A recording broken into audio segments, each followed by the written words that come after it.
আসসালামু আলাইকুম। ওয়ালাইকুম আসসালাম। কেমন আছেন? ভালো, তুমি? বসো, দাঁড়িয়ে আছো কেন? জি, ভালো। সোফায় বসলো। মেধা, যা খাবারটা বানিয়ে নিয়ে আয়। মামি, তুমি বানাওনি? তোর হাতে রান্না খাওয়াবি বলে কিছু করিনি। ওর সাথে আমি গল্প করতে থাকি। তুই ওর জন্য নিজ হাত দিয়ে রান্না করে নিয়ে আয়। Love you mom. হাসি মুখে। লাভ ইউ টু বাবুনি। তুমি মার সাথে গল্প করো, আমি আস্তে আস্তে। হুম। মাথা নাড়িয়ে মেধা চলে গেল। তা তোমার বাসায় কে কে আছে বাবা? আমি, আমার দুটা ভাই, মা আর বাবা। তা তুমি তো শুধু পড়াশোনাই করো, কোনো জব তো করো না? জি আন্টি, আমি পড়াশোনা শেষ করে জব করব। তোমার জব পাওয়া পর্যন্ত তো আমার মেয়েকে তো ঘরে বসিয়ে রাখবো না। মানে? তোমার পড়াশোনা শেষ করতে এখনও 4 বছর লাগছে। তারপর চাকরি খুঁজতে 2 থেকে 3 বছর লাগবে। নিজেকে প্রতিষ্ঠিত করতে আরও 3 বছর, মোট 10 বছর এখনও বাকি। এত টাইম লাগবে না, 2-1 বছরের ভিতরেই আমি ভালো একটা জব পেয়ে যাব। তুমি জব পাও আর নাই বা পাও, তোমার সাথে আমার মেয়েকে বিয়ে দেব না। মানে? আমি মা হয়ে আমার মেয়েকে ভুলের দিকে ঠেলে দিতে পারি না। তোমার সাথে আমার মেয়ে হ্যাপি না। তাছাড়া তাছাড়া কি? কাব্যের পায়ের তলা থেকে যেন মাটি সরে গেল। আমি ছোটবেলা থেকে মেধার বিয়ে ঠিক করে রেখেছি। মেধার বিয়ে ওই ছেলের সাথেই দিব। কিন্তু আন্টি, আমরা দুজন দুজনকে ভালোবাসি।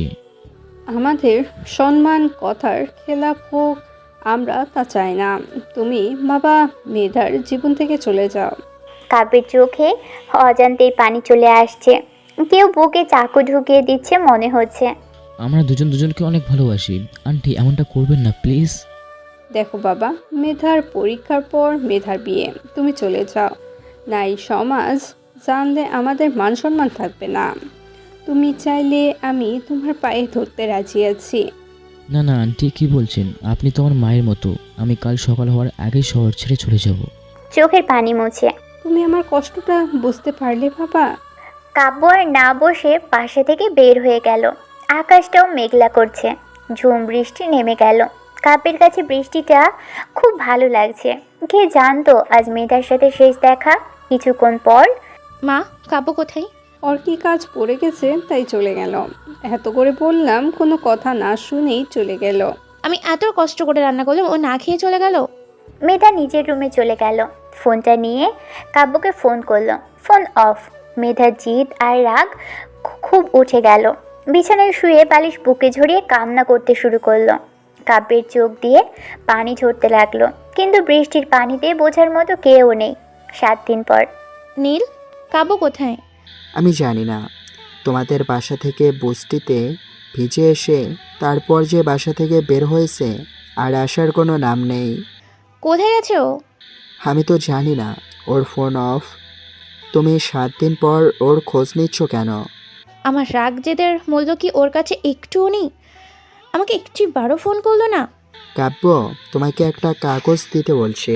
নীল রুম থেকে কাগজটা নিয়ে এসে মেধার কাছে দিল।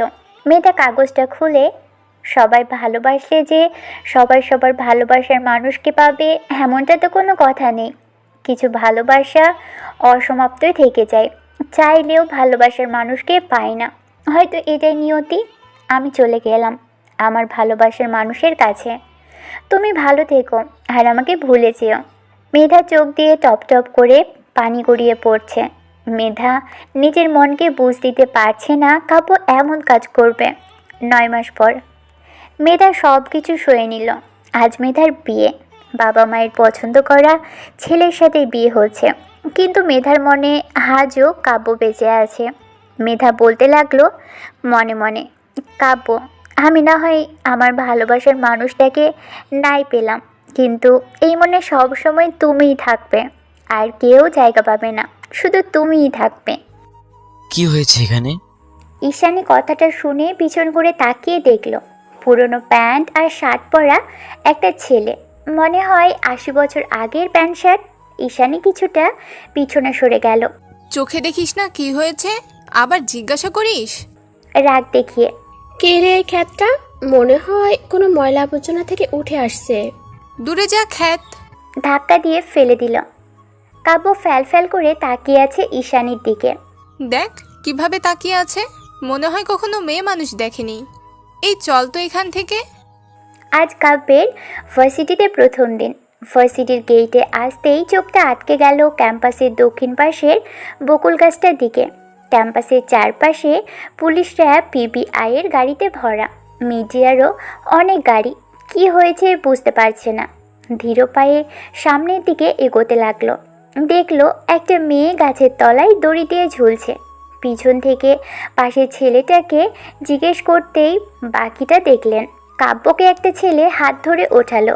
ছেলেটার নাম হিমেল। তুই আর লোক পেলি না জিজ্ঞেস করার? কাব্য বোকার মতো তাকিয়েছে। হাবলার মতো তাকিয়েছিস কেন? আর এই সুইসাইড নতুন না। মানে? অবাক হয়ে। এই ভার্সিটিতে প্রায় অনেক মেয়ে এই গাছে এসে আত্মহত্যা করে। আত্মহত্যা বললে ভুল হবে, কেন? মার্ডার করে ঝুলিয়ে রাখে। মানে? কাপা কাপা গলায়। আরে ভয় পাচ্ছিস কেন? ভার্সিটিতে আসছিস, দেখবি আরও কিছু। নাম কি তোর? আর এই পোশাক কেন?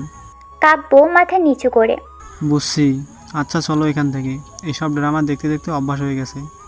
হিমেল কাব্যকে নিয়ে চলে গেল। স্যার, আপনি কিছু বলতে পারেন এর পিছনে কারা আছে? দেখো অফিসার, আমি যদি জানতাম এর পিছনে কে আছে বা কারা করছে তাহলে ওদের যা হাল করতাম। আমি আমার ভার্সিটির সম্মানটা বাঁচাতে পারবো না। আপনি শান্ত হন, চিন্তা করবেন না, আমরা এর ব্যবস্থা করছি। লাশটা নামানো হলো গাছ থেকে, তারপর মর্গে পাঠানো হলো। মিডিয়ার লোক এসে প্রিন্সিপালকে ঘিরে ধরলো, নানান প্রশ্ন করতে লাগলো। প্রিন্সিপাল কোনো কিছু না বলে সেখান থেকে চলে গেলেন। এক এক করে মিডিয়ার এক একজন তাদের ইচ্ছে মতো মন্তব্য জানালো। তবে কি ভার্সিটিতে মেয়েদের পড়াশুনো করাটা কি রিস্কি হয়ে যাবে? ভার্সিটিতে যদি এমন চলতে থাকে তাহলে পরিবার তাদের মেয়েদের একা একা কীভাবে ভার্সিটিতে পাঠাবে? তবে কি এই ভার্সিটিতে প্রতিনিয়ত কোনো পদক্ষেপ নিয়ে সত্যতা যাচাই হবে না? ভার্সিটির ক্যাম্পাস থেকে একে একে সব গাড়ি নিয়ে বের হয়ে গেল। আজকে মেজাজটাই খারাপ করে দিল।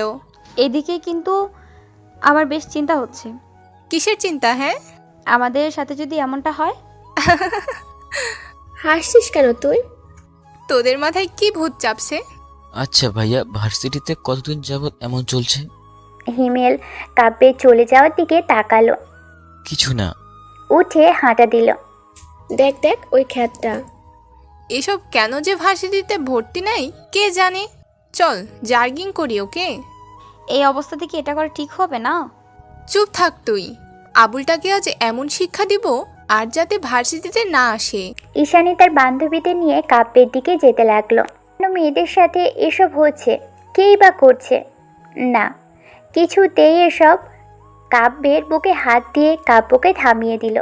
রাজু তার গ্যাং নিয়ে কাব্যের সামনে। নতুন? জি বস, মালটাকে দেখে তো গ্রামের মনে হচ্ছে।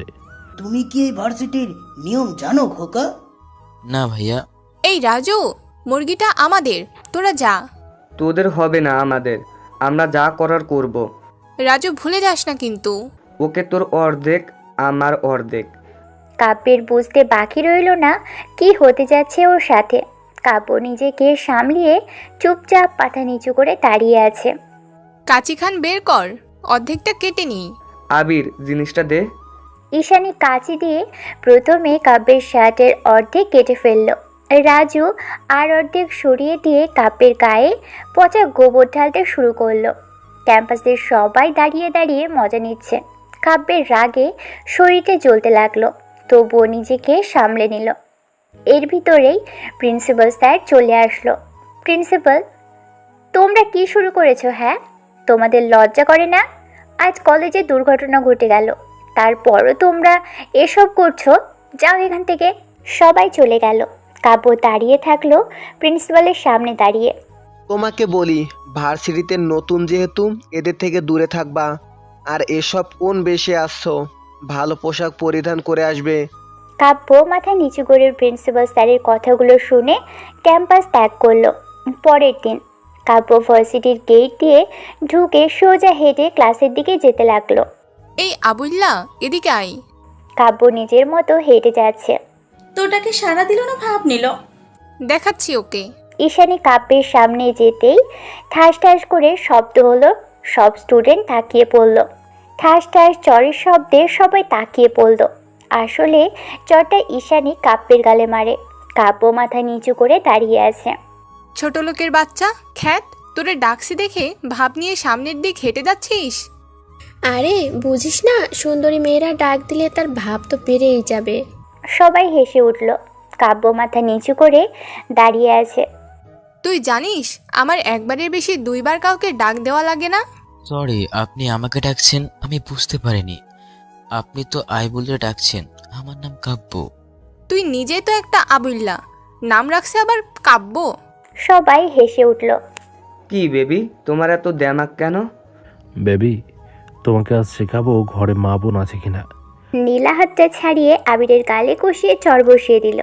ক্যাম্পাসের সব স্টুডেন্টরা চেয়ে চেয়ে দেখছে আর মজা নিচ্ছে। শালি, তোর তো সাহস কম না। আজ তোর এমন অবস্থা করব, বাহিরে মুখ দেখাতে পারবি না। কান্না স্বরে সবাই হো হো করে হেসে উঠল। রাজু নীলার চুলের মুঠি ধরল, ঠিক তখন কাব্য আসলো। ভাই ভাই, মেয়েটাকে ছেড়ে দিন। কেন রে, মেয়েটা তোর কি হয়? আমার বোন হয়, ওর সাথে এমনটা করবেন না। বোন নাকি অন্য কিছু? নাকি আজ রাতে তোর মতো ক্ষেতের কাছে আসবে? কোনটা? সর! ধাক্কা মেরে সরিয়ে দিল। কাব্যের শরীরে কারেন্টই চলে উঠল রায়ানের কথা শুনে। তবুও নিজেকে কন্ট্রোল করে, ভাই ভাই, মেয়েটা অনেক ভয় পেয়ে আছে, ওকে এবারের মতো ছেড়ে দিন। এত সহজে তো ছাড়বো না, যা মাল। লোভনীয় দৃষ্টিতে। ভাই, বোঝার চেষ্টা করেন একবার, আপনার বোন হলে কি এমন করতেন? এই শালকে মার তো বেশি জ্ঞান দিতে আসছে। কিছু ছেলে পিলে এসে কাব্যকে ধরে মারা শুরু করলো। রাজু নীলাকে নিয়ে পাশের গাছতলায় গেল। নীলার ওড়না ফেলে দিয়ে ধাক্কা মেরে মাটিতে ফেলে দিল। রাজু নিজের শার্টের বোতাম খুলতে ব্যস্ত। সবাই লাইভ শো দেখছে, কিন্তু কেউ এগোচ্ছে না। সবাই হেসে দিল। রাজু যেই নীলার উপর ঝাঁপিয়ে পড়বে, সেই ক্যাম্পাসের ভিতর 5টা মোটরসাইকেল ঢুকলো। সবাই হাঁ করে তাকিয়ে আছে। মোটরসাইকেলের চলন্ত চাকা দিয়ে রাজুকে ধাক্কা মেরে ছুঁড়ে ফেলে দেয়। তারপর মোটরসাইকেল থেকে সবাই নেমে ওদের গ্যাংয়ের সবাইকে বেধড়ক মার দিয়ে চলে যায়। কাপের গাল বেয়ে রক্ত পড়ছে। কাব্য ওড়নাটা নিয়ে নীলাকে দিল।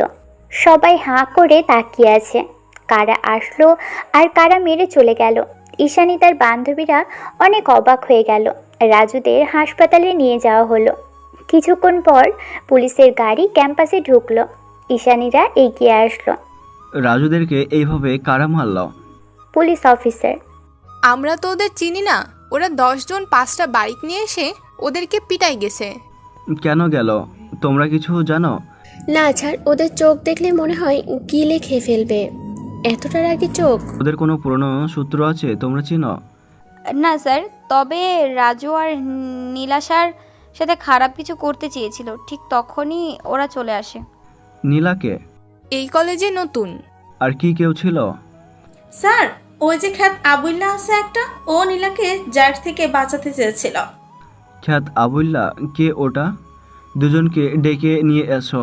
মাইশা যে নীলাকে ক্লাস থেকে ডেকে নিয়ে আসলো। সাইরা কাব্যকে খুঁজতে লাগলো।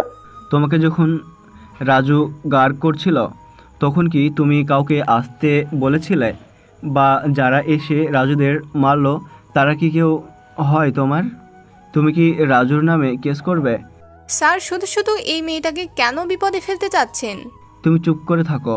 নীলা, তুমি কি কেসটা করতে চাও? নীলা, ভুল পথে পা বাড়াচ্ছ তুমি। কে কি করবে? শোনো, বেশি করলে তোমাদের সবকটাকে জেলে পুরে দেব। স্যার, পুরো ক্যাম্পাস খুঁজলাম, কোথাও তো পেলাম না খ্যাতটাকে। স্যার, আমার মনে হয় ওই খ্যাতটা এর সাথে জড়িয়ে আছে। তোর মাথা কি গেছে? ওর মতো ছেলে রাজুর বালও ছিঁড়তে পারবে না। খ্যাতটা কে? নাম কি? কাব্য না কি নাম, দেখতে পুরোই আবুল্লা। ওকে, কাব্যকে পেলে সোজা থানায় নিয়ে আসবে। নীলা, তুমি এসো আমার সাথে। অফিসার গাড়িতে উঠবে তখন স্যার, ওই যে খ্যাত বকুল গাছের নিচে বসা। জাফর সোজা বকুল গাছের কাছে চলে গেল। দেখলো কাব্য বই নিয়ে ধ্যানে আছে, বই পড়ছে। জাফর কাব্যের সামনে যেয়ে দাঁড়ালো। কাব্য কারো উপস্থিতি বুঝতে পেরে বইটা বন্ধ করে জাফরের দিকে তাকালো। কি নাম তোমার? কাব্য, আপনি কে? বোকাশোকা ভাবে। আমি পুলিশ অফিসার জাফর। আসসালামু আলাইকুম স্যার। ওয়ালাইকুম আসসালাম। বই পড়ছো? জি স্যার। আচ্ছা পড়ো। জাফর ফিরে যাচ্ছে আর ভাবছে এমন বোকাশোকা ছেলে কিভাবে ওদের সাথে পাঙ্গা নিবে। দেখে তো গরিব ঘরের ছেলেই মনে হচ্ছে। স্যার কিছু পেলেন? না, ওকে দেখে তেমন মনে হয় না। আগেই বলেছিলাম পুরো একটা আবুল্লা। দেখো, আবুল্লারা আবার অন্য রাজ্যে নিয়ে যেও না। হেসে দিয়ে। মানে স্যার? অবাক হয়ে। কিছু না, তবে নিশ্চিত থাকো কে বা কারা এসব করছে সবগুলোকে বের করব। আগে ওদের ব্যবস্থা করি। অফিসার নীলাকে নিয়ে থানার উদ্দেশ্যে রওনা করলো। কি হচ্ছে কি আমার ভার্সিটিতে এসব? স্যার কিছুই বুঝতে পারছি না। ভার্সিটিতে বহিরাগতদের আসার সাহস হয় কিভাবে? আর ওদের মারার? চেঁচিয়ে। হয়তো ওদের কোনো পুরনো শত্রু হবে স্যার। শালা এখানে বসে বই পড়া হচ্ছে? খুব ইনোসেন্ট সাজছিস অফিসারের কাছে। বকুল গাছের গোড়ায় এসে কাব্য মাথা তুলে বোকাশোকা ভাবে ঈশানীর দিকে তাকালো। দেখ দেখ এমন ভাব করছে কিছুই জানে না। যখন ট্রেনিং হিস্ট্রি বের করে দিব তখন টের পাবে। তোর পড়া বের করছি। বইটা হাত থেকে কেড়ে নিল। কাব্য মুচকি হাসি দিয়ে ওখান থেকে চলে আসছিল। ঈশানী পিছন থেকে পাটকেল ছুঁড়ে মারতে গিয়েছিল। ঠিক তখন কলেজ ক্যাম্পাসের ভিতর লাল রঙের 5টা কার আর সাদা রঙের 5টা কার ঢুকলো। 2 রঙের গাড়ি দুপাশে যেয়ে দাঁড়িয়ে পড়ল। কার দুটো দরজা খুলল। যখনই 2 গাড়ি থেকে 2জন নামলো, কাব্য হাঁ হয়ে গেল। ঈশানী দৌড় দিয়ে লাল রঙের গাড়ি থেকে নামলো দিয়া। পুরো নাম সাদিয়া ইসলাম দিয়া। চোখে সানগ্লাস, চুল পুরো ছেড়ে দেওয়া, বাতাসে উঠছে চুল। দিয়া গাড়ির সামনের উপরে বসলো। চারপাশে দিয়ার লোকজন দাঁড়িয়ে পড়ল। সাদা রঙের গাড়ি থেকে ব্ল্যাক শার্ট, ব্ল্যাক কোটি, ব্ল্যাক সানগ্লাস, পুরো হিরোর মতো। এটা আর কেউ নয়, হিমেল চৌধুরী। কাব্যের সাথে প্রথম দিন যে কথা বলেছিল। কাব্য হাঁ করে তাকিয়ে আছে আর মুচকি একটা হাসি দিল। দিয়া এই শহরের বিশিষ্ট ব্যবসায়ীর মেয়ে, আর হিমেল এখানকার এমপির ছেলে। ঈশানী দৌড়ে দিয়ার কাছে চলে গেল। দিয়ার মুখে একটা মেয়ে এসে সিগারেট ধরিয়ে দিল, আর হিমেল তা দেখে গাড়ি থেকে নেমে দিয়ার মুখ থেকে সিগারেটটা নিয়ে ফেলে দেয়। তুই আমার সিগারেট ফেললি কেন? বলিস না, তোর মুখে সিগারেট শোভা পায় না।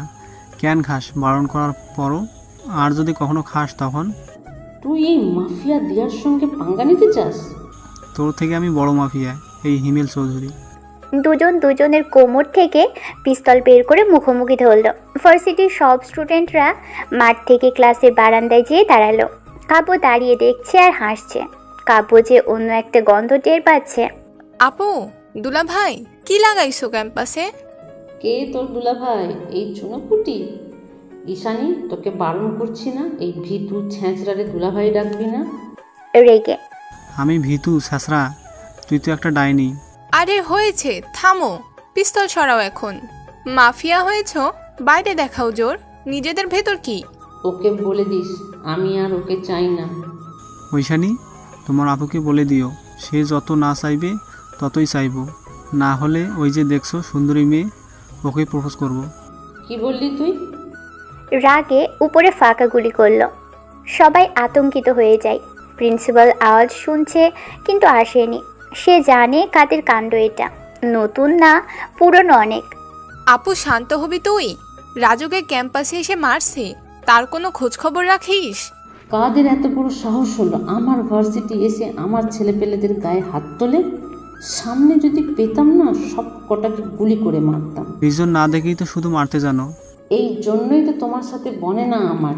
কি জন্য যে রিলেশনে গেছিলাম তোমার সাথে। আমিও ভুল করেছি তোমার সাথে রিলেশনে যেয়ে। দিয়া রাগীভাবে তাকিয়ে আছে হিমেলের দিকে।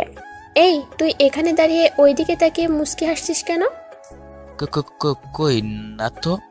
কই না, তোরে দেখাচ্ছি মজা। কাব্যের কলার ধরে টেনে দিয়ার সামনে নিয়ে দাঁড় করালো।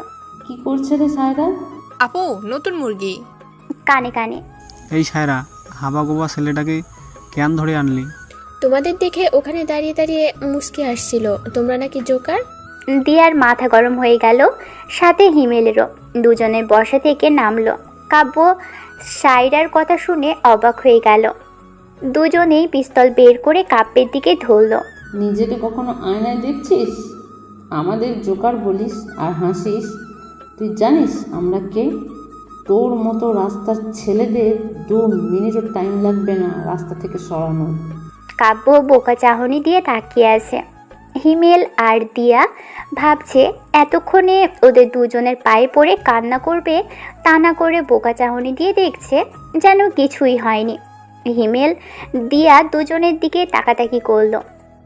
আপু, শুধু শুধু তোমরা একে মেরে হাত নষ্ট করবে কেন? আবিল্লাটাকে ঠিক শাস্তি দিয়ে দিছি, যাতে করে আর কখনো এসব না বলার সুযোগ পাই। ওকে। হিমেল আর দিয়া গাড়ির উপর পাশাপাশি দুজনে বসলো। ওদের লোকজন মিলে ঈশানী সহ কাব্যকে মারা শুরু করলো। কাব্য শুধু হিমেল আর দিয়ার দিকে তাকাচ্ছিল। অন্যদিকে, অফিসার, কারা আমার ছেলেকে মেরেছে? না, তবে তাড়াতাড়ি ধরে ফেলবো স্যার, চিন্তা করবেন না। আমি কিচ্ছু শুনতে চাই না, আমি ওদের সামনে দেখতে চাই আমার ছেলেকে বাসায় নিয়ে যাচ্ছে। আপনার ছেলেকে বাসায় নিয়ে যেতে পারবেন না। আপনার ছেলের বিরুদ্ধে নারী নির্যাতনের কেস হবে। আমরা ওকে থানায় নিয়ে যাব। কাল কোর্টে চালান দিব, মেয়ে সাক্ষী দেবে। কার এত বড় সাহস হলো যে আমার ছেলের বিরুদ্ধে মামলা করে? তুমি তোমার সালাম পেয়ে যাবে, বাকিটা আমি দেখে নিচ্ছি। জাফর সব কিছু বলে দিল, তারপর ফোন কেটে দিল। এটা জাফরের একটা চাল ছিল সেলামি নেওয়ার জন্য। মাঝখান থেকে নীলা ফেসে গেল। হয়েছে, আর মারিস না, মরে যাবে তো। এই তোরা যা। ঈশানী, আমি যাচ্ছি বাসায়, তাড়াতাড়ি আসিস। ঠিক আছে। দিয়া গাড়িতে উঠে চলে গেল। কাব্যের সারা শরীর পেয়ে রক্ত ঝরছে।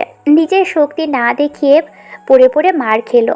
কাব্য নিজেকে এদের কাছে ধরা দেয়নি, এখনও অনেক সময় বাকি ভাবছে আর মুচকি হাসছে। ঈশানী আর মুচকি হাসিটা দেখল আর কাব্যের পিঠের উপর সজোরে একটা লাথি মারল। একটা স্যার দেখে কাব্যকে তুলে নিয়ে হাসপাতালে গেল। স্যার ওদের কিছু বলতে পারল না, কারণ কিছু বলতে গেলেই নিজের চাকরি হারাবে। হিমেল ক্যাম্পাস থেকে চলে গেল গাড়ি নিয়ে। হিমেল আর দিয়ার ভয়তে কেউ কিছু বলে না, করেও না। ভালো করেই জানে কিছু বলতে গেলে কি অবস্থা হবে। ঈশানী দিয়ার ছোট বোন। হিমেল আর দিয়া দুজন দুজনকে ভালোবাসে। টুনাটুনির ভালোবাসা তাদের এই ঝগড়া, এই ঠিক বেশি ঝগড়া ক্যাম্পাসেই হয়। কাব্য হাসপাতালের খবর পেয়ে ছুটে আসলো মাহমুদ কাপের কাছে। এদিকে, ছেলেটার সাথে এতটা করা ঠিক হয়নি। তোর লাগছে কোথায়? ও অন্যায় করছে বলে মার খেয়েছে। আসলে একটু বেশি করা হয়ে গেছে, আগে বুঝলে কখনোই। বলতে যে চুপ হয়ে গেল। কখনোই কি সায়রা? দোষটা ছেলেটার না, আমার। মানে কি সায়রা? অবাক হয়ে, তুই দেখছিলি শেষ আবুল্লাহ মুচকি হাসছিল? হ্যাঁ তো, ও তো আপুদের জোকার বলেছে বলে মার খেয়েছে, আমরা তো ইচ্ছে করে মারিনি। বেশি মজা নিতে যে এমনটা হলো। আবুল্লাহ তাদের জোকার বলেনি, আমি একটু বাড়িয়ে বলছি। হলো তো কাজ। কি করলি তুই এটা? সরি। অন্যদিকে, এই তোর অনেক টাকা হয়ে গেছে তাই এত ভাবনিস? মামুনি, আমি তোমার বাবার বয়সী, এভাবে ব্যবহার করছো কেন? আব্বে হালার বাপ বয়সী যদি হোস তাহলে গরিবদের হক মেরে খাচ্ছিস কেন? টাকা দে ওদের, না হলে তোকে এখানেই। কপালে বন্দুক ঠেকিয়ে, দিচ্ছি দিচ্ছি। আর যদি কখনো গরিবদের হক মারিস তো তোর পেটে লাঠি মারতে আমি 2 বারও ভাববো না। দিয়া তার লোক নিয়ে চলে গেল। কাশিম দিনমজুরদের সব টাকা দিয়ে দিল। সবার মুখেই হাসি। তোকে কারা মারছে ভাই, একবার বল প্লিজ আমাদের। আমি চোখ রক্ত লাল হয়ে গেছে। তুই কিভাবে জানলি? আর কেউ কি এসেছে? না, আমি একাই এসেছি, তুই এখনই বল। শান্ত হ, ওরা অনেক ভালো বুঝলি, আমার তেমন কিছু হয়নি। তুই ছেড়ে দিবি ওদের? ওদের সাথে কোনো শত্রুতা নেই, বাদ দে। আর কাউকে বলিস না, তোকে কেউ চিনতে পারেনি তো? না, তুই বাসায় যাবি? এখনো অনেক কাজ বাকি আছে, রক্তের ঘ্রাণ পাচ্ছি। তুই আবার খুন খারাপি করবি? আমি তো এসব ছেড়ে দিতে চাই, কিন্তু ছাড়তে দিচ্ছি না। তুই চলে যা, বাসায় মাকে জানাস না, তাহলে তো বুঝিস। আচ্ছা, জানাবো না তোকে, একা রেখে আমি যাব না। আমি ঠিক আছি তো। কাব্যের ফোনে ফোন আসলো। রিসিভ করার পর কথাটা শুনে ফোনটা কেটে দিল। কে ফোন করেছিল? কলেজ থেকে। একদম লুকানোর চেষ্টা করবি না, আমি বুঝে গেছি। মাহমুদ ফোনটা বের করে কেবিন থেকে বের হয়ে গেল। কাব্য মাহমুদকে আর ডাকলো না। ঈশানী বাসায় চলে গেল। রাগে মুখ পুরো লাল হয়ে আছে। কি হয়েছে তোর ঈশানী? কে কি বলেছে একবার শুধু বল। কেউ কিছু বলেনি, নিজের উপর রাগ হচ্ছে অনেক। কেন, কি হয়েছে বলবি তো? ঈশানী দিয়াকে সবটা বলল। দিয়া শুনে চুপ হয়ে গেল। ঈশানী নিজের রুমে চলে গেল। বাবা, আমি এখন কি করব? যেটা করতে চেয়েছিলি ওইটাই করবি। তুই লোকজন নিয়ে যা, ও যেন কোনো রকম। বুঝতে পারছি, যা করার আমিই করব। রাত 9টা বাজে। শহরটা শুনশান হয়ে গেল। শুধু কয়েকটা গাড়ি বাদে লোকজনের আনাগোনা নেই বললেই চলে। নীল বাসা থেকে বের হলো সায়রাদের বাসায় যাওয়ার জন্য। গেট দিয়ে বের হতেই দেখলো সায়রা। আমি তো তোর কাছেই আসলাম, ওই বেটা অফিসার তোকে কিছু বলেনি তো? সায়রা আর নীলা সামনে কিছু দূর এগোতেই, কি বেবি, কই যাচ্ছ? আমি তো আজ তোমার কাছেই যাচ্ছিলাম। রাজু, কি বলছিস তুই এসব? এই, ওদের গাড়িতে তোল, আমি আবার সাক্ষী রাখি না। রাজুদের লোকজন ওদের দুজনকে গাড়িতে ওঠালো। তারপর গাড়ি চলতেছে নিজ গন্তব্যস্থানে। গাড়ি এসে ভার্সিটি ক্যাম্পাসের বকুল গাছতলে এসে থামলো। দুজনকে গাড়ি থেকে নামালো। একজনকে চাইতেই আরেকজন ফ্রি। দুজনের সাথে সবার সামনে বাসর করব, তারপর ওরাই তোদেরকে সিরে সিরে খাবে। সবাই অট্টহাসিতে মেতে উঠল। রাজু, তুই কিন্তু কাজটা ভালো করিসনি। হিমেল ভাইয়া আর দিয়া আপু শুনলে তোকে কিন্তু বাঁচতে দিবে না। হা হা হা হা, তোরা বেঁচে থাকলে তো জানবে তোদের সাথে কি হয়েছিল, কে করেছে। ভুল হওয়া মানুষের রাজু ক্ষমা করে না। বলেই নীলাকে জাপটে ধরল। নীলার ওড়না টেনে ফেলে দিল।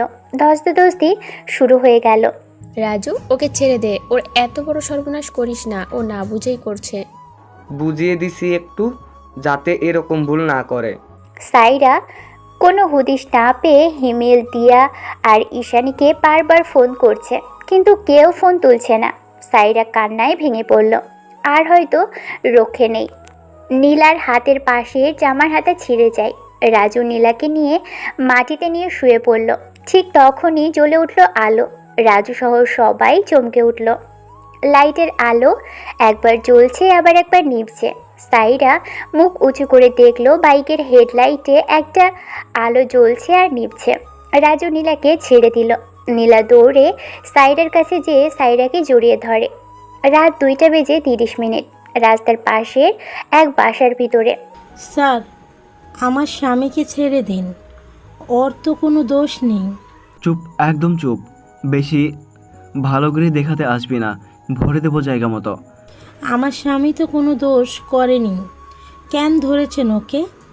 কেঁদে কেঁদে আলতা বানুর পিছনে তার দুটো মেয়ে দাঁড়িয়ে কান্না করছিল। জাফরের চোখ ওদের উপর পড়ে। পা থেকে মাথা পর্যন্ত মেপে নিল। গিলে খাচ্ছে নিজের চোখ দিয়ে। তোর স্বামীকে আমি ছেড়ে দিতে পারি একটা শর্তে। যদি না শুনিস তাহলে তোর স্বামীর রাস্তার পাশে নিয়ে গিয়ে গুলি করে মেরে দেব। কে তুই, আর আমার কাজে বাধা দিচ্ছিস কেন? ভালোই এখান থেকে কেটে পড়, তা না হলে তোকেও আজ মরতে হবে। কোনো কথার জবাব পেল না রাজু। এই, ওকে ধরে নিয়ে আয়। আগে ওকে মারবো, তারপর এই দুটোকে ভোগ করব। মেরে এই বকুল গাছের সাথে ঝুলিয়ে রাখবো। এটা তো একাই জ্বলছে নিপছে। হা হা হা হা, আগে বলবি তো? রাজুর কথা মতো রাজুর লোকজন এগিয়ে গেল মোটরসাইকেলের দিকে, কিন্তু অবাক হয়ে গেল মোটরসাইকেলের হেডলাইট একা একা জ্বলছে আর নিভছে। রাজু এগিয়ে গেল নীলার কাছে। যখনই নীলাকে ছুতে যাবে, চারপাশ দিয়ে মোটরসাইকেলের সব আলো জ্বলে উঠল। রাজু সহ সবাই ভয় পেয়ে গেল। সাইরা আর নীলা কান্না করেই যাচ্ছে।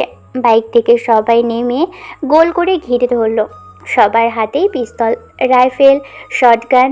রাজু ওদের দেখে ভয়তে কাঁপতে লাগলো। কি শর্ত বলুন স্যার, আমি সব শর্তে রাজি আছি। তোর দুটো মেয়েকে এখন পার্সোনালভাবে আমার রুমে চাই। বলেই জাফরের গালে কয়েকটা থাপ্পড় মারে। জাফর আলতাবানুকে ধাক্কা মেরে ফেলে দিয়ে মেয়ে দুটোর হাত ধরে যখনই রুমের দিকে নিবে তখন বাইরে গুলির আওয়াজ হলো। জাফর তাড়াতাড়ি বাইরে চলে গেল। ঠিক তখনই জাফরের মুখে কালো মুখোশ পরিয়ে দিয়ে গাড়িতে তুলে নিল। পড়ে রইল জাফরের সাথে থাকা মানুষের দেহ মাটিতে।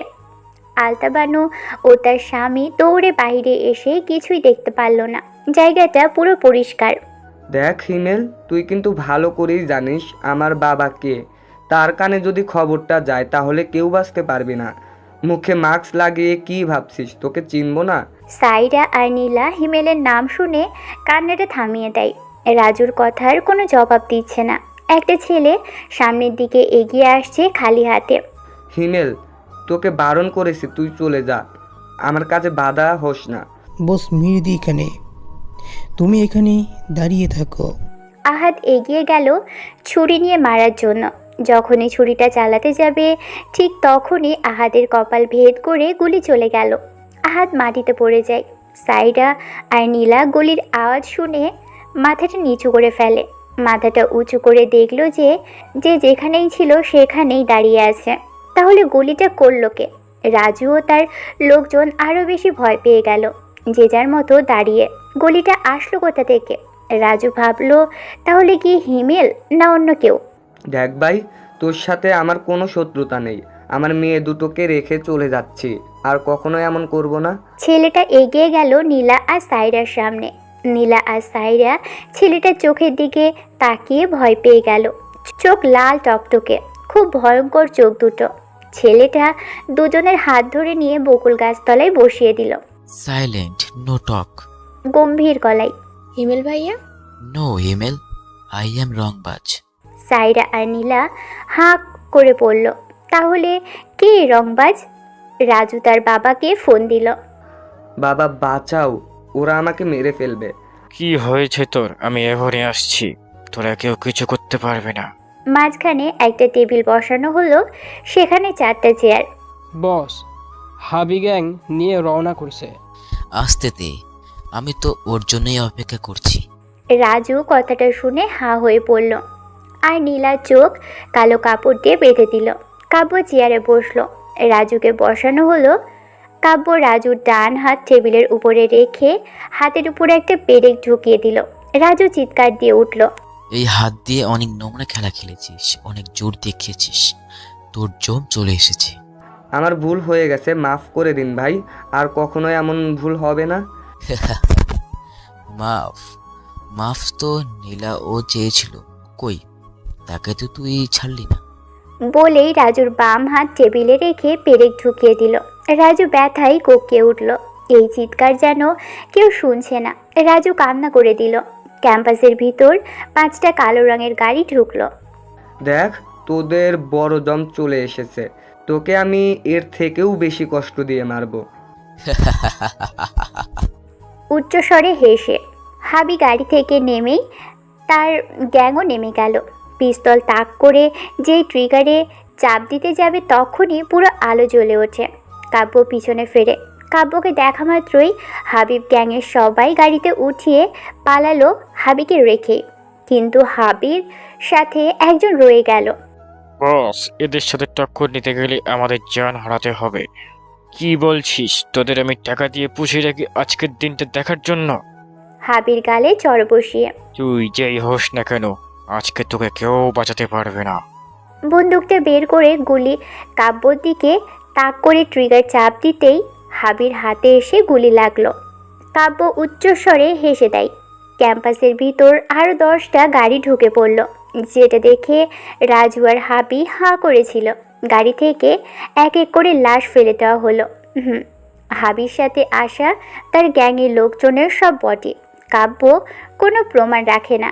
মাহমুদ গাড়ি থেকে নেমে জাফরকে নামিয়ে চেয়ারে বসালো, সাথে হাবিকেও। কারা তোমরা? আমাদের ছেড়ে দাও। পাপের পূর্ণতা তোদের পূরণ হয়ে গেছে, আর কি করে বাঁচবি? হাবি ও জাফরের দুহাতে পেরেক ঢুকিয়ে দিল।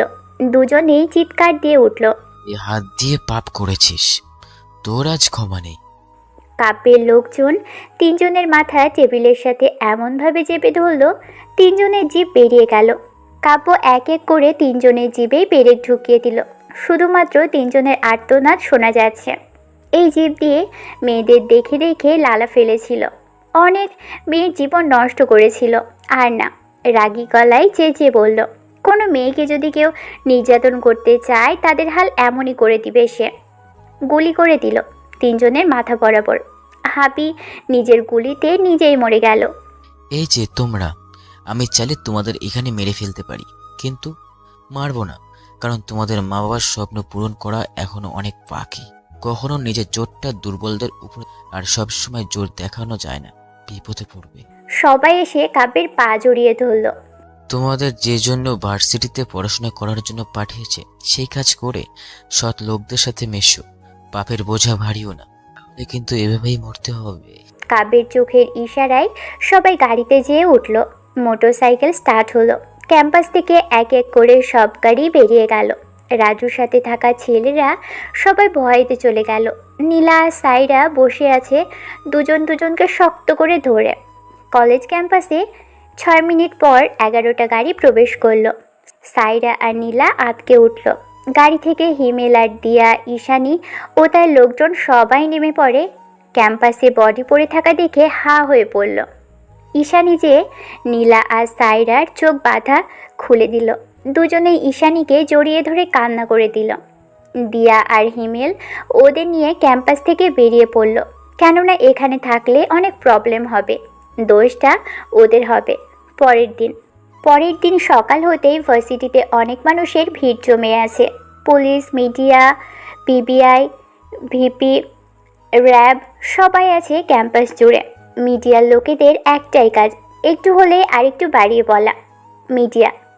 ভার্সিটি ক্যাম্পাসে আরও অসংখ্য মার্ডার। কে কারা করছে এসব কাজ, কোনো কিছুরই হদিশ পাচ্ছে না। আজকের ব্রেকিং নিউজ, পুলিশ অফিসার সহ ব্যবসায়ী হাবি ও তার ছেলে খুন হয়েছে। কে বা কারা মারছে এখনও কোনো প্রমাণ পায়নি, তবে পুলিশের অতিরিক্ত সুপার মনে করছেন এর পিছনে অন্য কিছু রহস্য রয়েছে, যেটা তারা খুব শীঘ্রই বের করে সবার সামনে নিয়ে আসবে। এই ভার্সিটিতে কি আদৌ কোনো জীবনের নিশ্চয়তা আছে, নাকি শিক্ষার্থী সহ সবাইকে মরতে হবে? সায়রা, গতকাল রাতে কি হয়েছে বলতো? কারা মারলো ওদের আর কেন? আপু, আমি জানি না কারা ছিল ওরা, মুখে সবার মার্ক ছিল। নীলা, তুই কি চিনিস? আর কেন বা মারলো? এই শহরে কার এত বড় কলিজা? কি দেখলি? নীলা সব কিছু বলে দিল। সব কিছু শুনে হাঁ হয়ে পড়ল। তোরা কিছুই দেখিসনি কিভাবে মারলো? না, আমাদের চোখ বেঁধে বকুল গাছের নিচে বসিয়ে দিয়েছিল, আমরা শুধু কথা আর চিৎকার শুনেছি ওদের। কারা ছিল ওরা? এভাবে তোদের বাঁচালো? তোরা এত কল মেসেজ করছিস, না দেখলে তো অনেক কিছুই দেখতে পারতাম না। গতকাল কেন যে তাড়াতাড়ি ঘুমিয়ে গেলাম, নাই দেখতাম কারা ছিল ওরা। হোয়াট? পিছন থেকে কবির চৌধুরী, দিয়া আর ঈশানীর বাবা। বাবা, তুমি কখন আসলে? মাত্রা, তুমি রংবাজদের কথা বলছো কেন? বাবা, গতকাল যারা ওদের মারছে তাদের একজন বলছিল রংবাজ। কবির চৌধুরী সোফায় ধপ করে বসে পড়ল। ক্যাম্পাসে পুলিশের একটা জিপ এসে থামলো। নতুন অফিসার জিপে চড়ে আসছে। গাড়ি থেকে নেমেই চারদিক তাকিয়ে মুখে এক চিলতে হাসি ফুটে উঠল তার। মুচকি হাসলো। এত কিছু কি করে ঘটে গেল? ভার্সিটির নাম সব ডুবে গেল, আজ এত খুন। স্যার, কিছুই তো বুঝতে পারছি না, কারা এসব ঘটালো? আচ্ছা স্যার, একটা কথা, কি দিয়া হিমেলদের মারল না তো? তোমার কি মাথা খারাপ হয়ে গেছে? ওরা কখনোই এস করতে সাহস পাবে না। তবু স্যার, যদি করে? এসব মুখে এনো না, তাহলে ভার্সিটির নাম যতটুকু আছে সব শেষ হয়ে যাবে। ঠিক আছে স্যার। কি হলো বাবা তোমার? এই শহরে রংবাজ এসে গেছে। মুখে চিন্তার ছাপ। বাবা, কি তোমার রংবাজের নাম শুনে এমন করছো কেন? ওরা খুব ডেঞ্জারাস গ্যাং, যারা ওদের চোখের পলকে পড়ে তারা আর কেউ পৃথিবীতে থাকতে পারে না। কি বলছেন আঙ্কেল? আমরা কিন্তু কম না, আমরা চাইলে ওদের শেষ করে দিতে পারি। চুপ ছাগল, ওদের সাথে টক্কর নেওয়া সোজা না। তোরা তো চুনোপুটি, তোদের থেকে বড় বড় মাফিয়াদের চোখের পলকেই শেষ করে দিতে পারে। সবাই হাঁ করে আছে। নতুন পুলিশ অফিসার আসাতে সবাই জায়গা ফাঁক করে দিল। নতুন অফিসার আর কেউ নয়, রিয়াদ স্যার। উপর মহল থেকেই তার কানে ফোনে আসে যে সে চলে আসে এখানে। মিডিয়ার লোকজন তাকে ঘিরে ধরে। স্যার স্যার, এই খুনের পিছনে কাদের হাত আছে, কারা করছে এসব? আমি এখন কিছু বলতে চাই না, তদন্তে এসেছি, খুঁটিয়ে দেখব। তবে যাদের মারা হয়েছে এদের ব্যাকগ্রাউন্ড অনেক খারাপ। সবাই হাঁ করে পড়ল এমন কথা শুনে। কি বলতে চান আপনি? এরা তিনজনই খারাপ ছিল? পিছন থেকে। হ্যাঁ, এদের নামে অনেক কিছুই শুনেছি। এক হাতে তালি বাজে না নিশ্চয়ই। তাহলে কারা মারলো আপনি কি জানেন? পাপের পূর্ণতা পূরণ হয়ে গেছে তাই মেরে দিয়েছে। কেউ পার পাবে না যদি পাপের পূর্ণতা পূরণ হয়ে যায়। রিয়াদের এমন কথার জন্য কেউ প্রস্তুত না। সবাই শুধু চেয়ে আছে। লাশ সবগুলো নিয়ে যাওয়া হয়েছে। সবার মনে আতঙ্ক সৃষ্টি হয়ে গেল। রিয়াদ চলে গেল। এ কি পুলিশ অফিসার না অন্য কিছু? এভাবে কিভাবে বলতে পারলে মিডিয়ার সামনে? তবে কি সে জানে কারা খুন করছে? তা হতে পারে। ঝোঁক গিলে। শোনো, তোরা সবাই সাবধানে থাকিস, ভালো কাজে থাকিস। রাংবাজের লোকজন এই শহরে, ওদের চোখে তোরা পড়িস না। ভালো কাজের সাথে রংবাজের লোকেদের সাথে কি সম্পর্ক? অবাক হয়ে। আমি যতদূর জানি ওরা অন্যায়কে প্রশ্রয় দেয় না। ঠিক বলেছেন আঙ্কেল। তোমরা এই নিয়ে বাইরে মুখ খোলো না, তাহলে সমস্যা আছে। এই রংবাজদের আমাদের খুঁজে বের করতে হবে। আমাদের শহরে এসে আমাদের উপর টক্কর। হ্যাঁ, আমরা হলাম এই শহরের মাফিয়া। আমাদের নাম শুনলে সবাই ভয়তে কাঁপে। আমাদের উপর টক্কর নেওয়া এত সহজ না। তোর কি মুখটাও দেখতে পারিসনি? না, আমরা তো ভাবছি হিমেল ভাইয়া, কিন্তু না। নাম কিছু বলেনি? প্রিন্সিপাল ভার্সিটির 7 দিনের বন্ধ ঘোষণা করে দিল। শোন, তোরা তাহলে চুপচাপ থাকিস আর কাউকে কিচ্ছু বলার প্রয়োজন নেই। ঠিক আছে আপু। ঈশানী, যা ওদের বাসা পর্যন্ত এগিয়ে দিয়ে আয়। ঠিক আছে। ওদের নিয়ে বেরিয়ে যায় ঈশানী। স্যার, আপনি হাসলেন কেন? ওভাবে সিরিয়াসভাবে কেসটা নিলেন না কেন? যার পাপ পরিপূর্ণ হয়ে যায় সে এভাবেই মারা পড়ে। রিয়াদের কথায় রতন অবাক হয়ে যায়। আচ্ছা, তোরা কি ছেলেটার চেহারা দেখেছিস? কেন, কি করবি তুই? দেখতাম রংবাজকে। আসলে এমন মনের মানুষ রংবাজেরও হয়। ভাবতেই কেমন জানি শিউরে উঠি। শিউরে উঠতে যে অচেনা প্রেমে পড়িস না। কখনো না। শোন মা, আমি পরশু চলে যাব বাইরে, একটুও ঝামেলা ছড়াবে না। আচ্ছা বাবা। কাব্য, চল এখান থেকে। কোথায় যাব? কোথায় থাকবো আমি? ভার্সিটি তো বন্ধ দিয়ে দিচ্ছে। এই অসুস্থ শরীর নিয়ে এখানে থাকতে হবে না। কিন্তু কোনো কিন্তু না, চল, সব রেডি। মাহমুদ কাব্যকে নিয়ে চলে গেল। পরের দিন। এই ভার্সিটি তো অফ দিল, কি করবি এখন? ক্ষেতটাকে কই পাবি? গতকাল বড় একটা ঝামেলা থেকে বাঁচলাম, এখন ক্ষেতটা খুঁজতে হবে। কি ঝামেলা?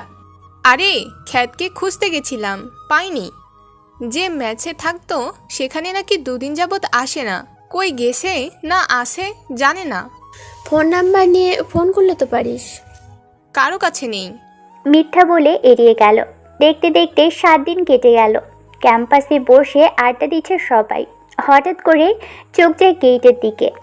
কাব্য ভার্সিটির গেট দিয়ে ভিতরে প্রবেশ করলো। সবাই কাপের দিকে চেয়ে আছে। কাব্য মাথা নিচু করে হেঁটে বকুল গাছের তলায় বসলো।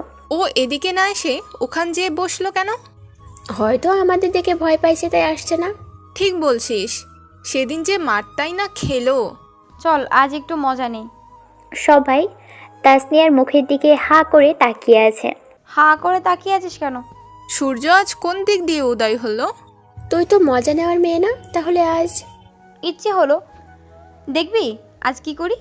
অন্যদিকে, আজ রাতে একটা অপারেশনে যেতে হবে। আমার কাজ আছে, যেতে পারবো না। ভয় পাচ্ছ নাকি? ভয় কেন পাবো? তাহলে কাজের কথা বলছো কেন?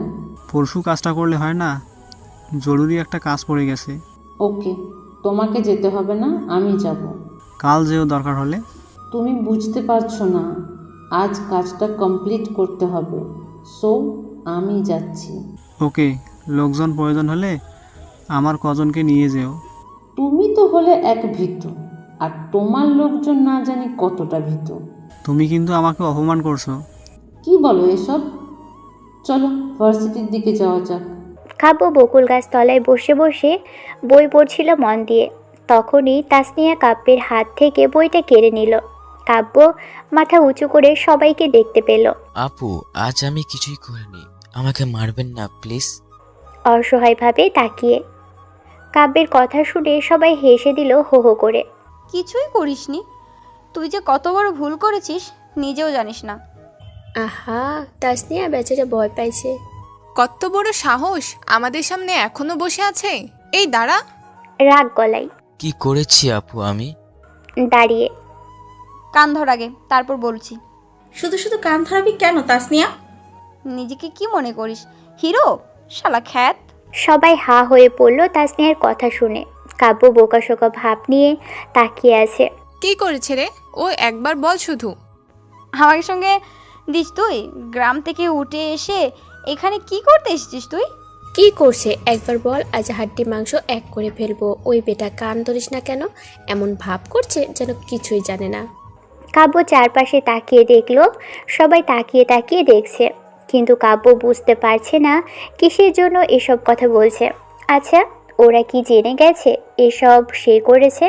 না না, তা কি করে হবে, মনে মনে ভাবছে কাব্য। ওই শালা কানে ধর। ধমক দিয়ে স্যার স্যার এদিকে আসুন, ব্যস্ত। প্রিন্সিপালকে রেখে ডাক দিল। কাব্য বাদে সবাই তাসনিয়ার মুখের দিকে তাকিয়ে আছে। কি হয়েছে তাসনিয়া? স্যার, এই ছেলেটা এখানে দাঁড়িয়ে গলায় দড়ি দেওয়ার ফোন দিয়ে করছিল। জোরে বলল। ভার্সিটির সবাই কথাটা শুনে হা হয়ে পড়ল। সাইরা, ঈশানী, মায়েশা বেশ অবাক হয়ে গেল। ঠাস করে চরের শব্দে সবাই এক পা পিছিয়ে সরে গেল। সবাই চরটা প্রিন্সিপাল কাব্যের গালে কষিয়ে মারে। কাব্য মুখে হাত দিয়ে মাথা নিচু করে দাঁড়িয়ে আছে। কি সমস্যা তোমার? তোমার সাহস হয় কিভাবে আমার ভার্সিটিতে প্রকাশ্যে গলায় দড়ি দিতে চাচ্ছ? কাব্য চুপ হয়ে গেল। স্যার বুঝেন না, আমাদের ভার্সিটির নামটা ডুবিয়ে দিতে চায়। তোমাদের মতো কিছু ছেলে মেয়ের কারণে ভার্সিটির কেন সব কিছুরই বদনাম হয়? তোমাদের মা বাবা তোমাদের ঠিকমতো শিক্ষা দিতে পারেনি, যার বদলে আজকে এই অবস্থা। কাব্যের চোখ দিয়ে পানি গড়িয়ে পড়ল। চোখ দুটো রক্তের বর্ণ হয়ে গেল রাগে প্রিন্সিপালের কথা শুনে। সাইরা কাব্যের চোখ দেখে দুপা পিছিয়ে সরে গেল। স্যার, অসভ্য একটা ছেলে, এসবকে ভার্সিটিতে কেন ভর্তি নেন? বের করে দেওয়া হোক। এই ছেলে আমার রুমে এসে দেখা করো এই মুহূর্তে। কথাটা বলে প্রিন্সিপাল স্যার চলে গেল। ভার্সিটির ভিতর দিয়াদের গাড়ি ঢুকলো। গাড়ি থেকে নেমেই ভিড় দেখে এগিয়ে আসলো। কি হয়েছে এখানে? তোমরা যে যার ক্লাস বাদ দিয়ে এখানে ভিড় জমাচ্ছ কেন? আপু আর বলো না, এই খ্যাতটা এখানে গলায় দড়ি দেওয়ার চেষ্টা করছিল, আমরা এসে আটকায়। দিয়া কাব্যের দিকে তাকিয়ে কাব্যের দু গালে দুটো চর বসিয়ে দিয়ে পিস্তল বের করে কপালে ঠেকালো। সবাই ভয় পেয়ে যায়। কাব্য গালে হাত দিয়ে চোখ তুলতেই একটা আঙুল নাড়াচ্ছে। সাইরা আর ঈশানী চোখ এড়ালো না। মরার অনেক শখ তোর, তো আমি তোকেই মেরে দিই। শুধু শুধু আত্মহত্যা করবি কেন? কাব্য চুপ হয়ে দাঁড়িয়ে থাকলো। আপু কি করছিস তুই এটা? একদম চুপ। ও আত্মহত্যা করতে চায়, আমি মেরে দিই ওকে? না আপু। মরতে চায় বলে ও, মরলে কি হবে? মা বাবাই কষ্ট পাবে। তাদের সন্তানকে পড়াশোনা করতে পাঠিয়েছে, কিন্তু সে পড়াশোনা করছে না, মা বাবার স্বপ্নগুলো ধুলোয় মিশিয়ে দিচ্ছে। ভিড়ের ভিতর দিয়ে হাততালির শব্দ ভেসে আসে। সবাই পিছনে তাকিয়ে পড়ল। পুলিশ অফিসার রিয়াদকে দেখে সবাই চমকে যায়। রিয়াদ হাততালি দিতে দিতে সামনের দিকে এগিয়ে এসে, সব জিনিসের ব্যবহার সঠিক জায়গায় করতে শিখতে হয়, ভুল জায়গায় না। কাপের হাত ধরে টেনে নিয়ে জিপে উঠিয়ে ভার্সিটি থেকে বের হয়ে গেল। সবাই হাঁ করে তাকিয়ে আছে। ঈশানী মুহূর্তেই রূপ বদল করে নিয়ে তাসনিয়ার গালে কষিয়ে চর মেরে দিল। তারপর চলে গেল ক্লাসরুমের দিকে। দিয়া সহ সবাই হাঁ হয়ে পড়ল। তাসনিয়া মুখে হাত দিয়ে দিয়ার মুখের দিকে তাকালো। আরে স্যার, আপনি এখানে?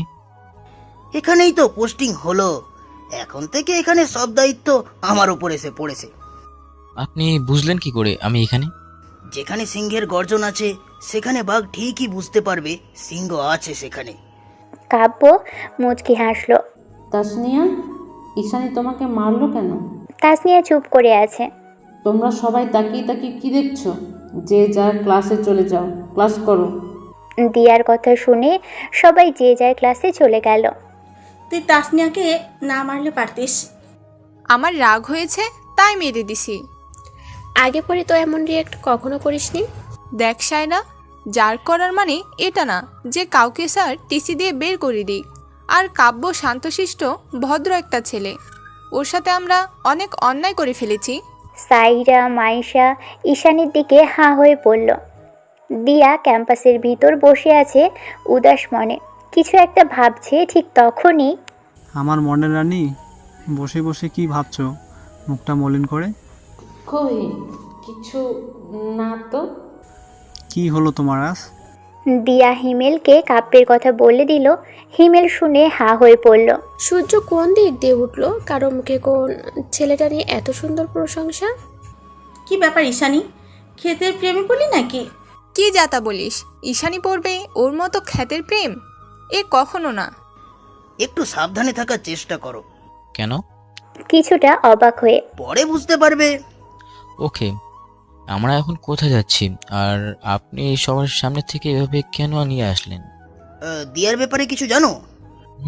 বড় ধরনের মাফিয়া, নিজের জীবন দিতেও প্রস্তুত অন্যের জন্য। আমরা দিয়াকে প্রমাণ সহ ধরে নিব, তার জন্য গোয়েন্দা পাঠানো হবে। তুমি একটু সেফ থেকো।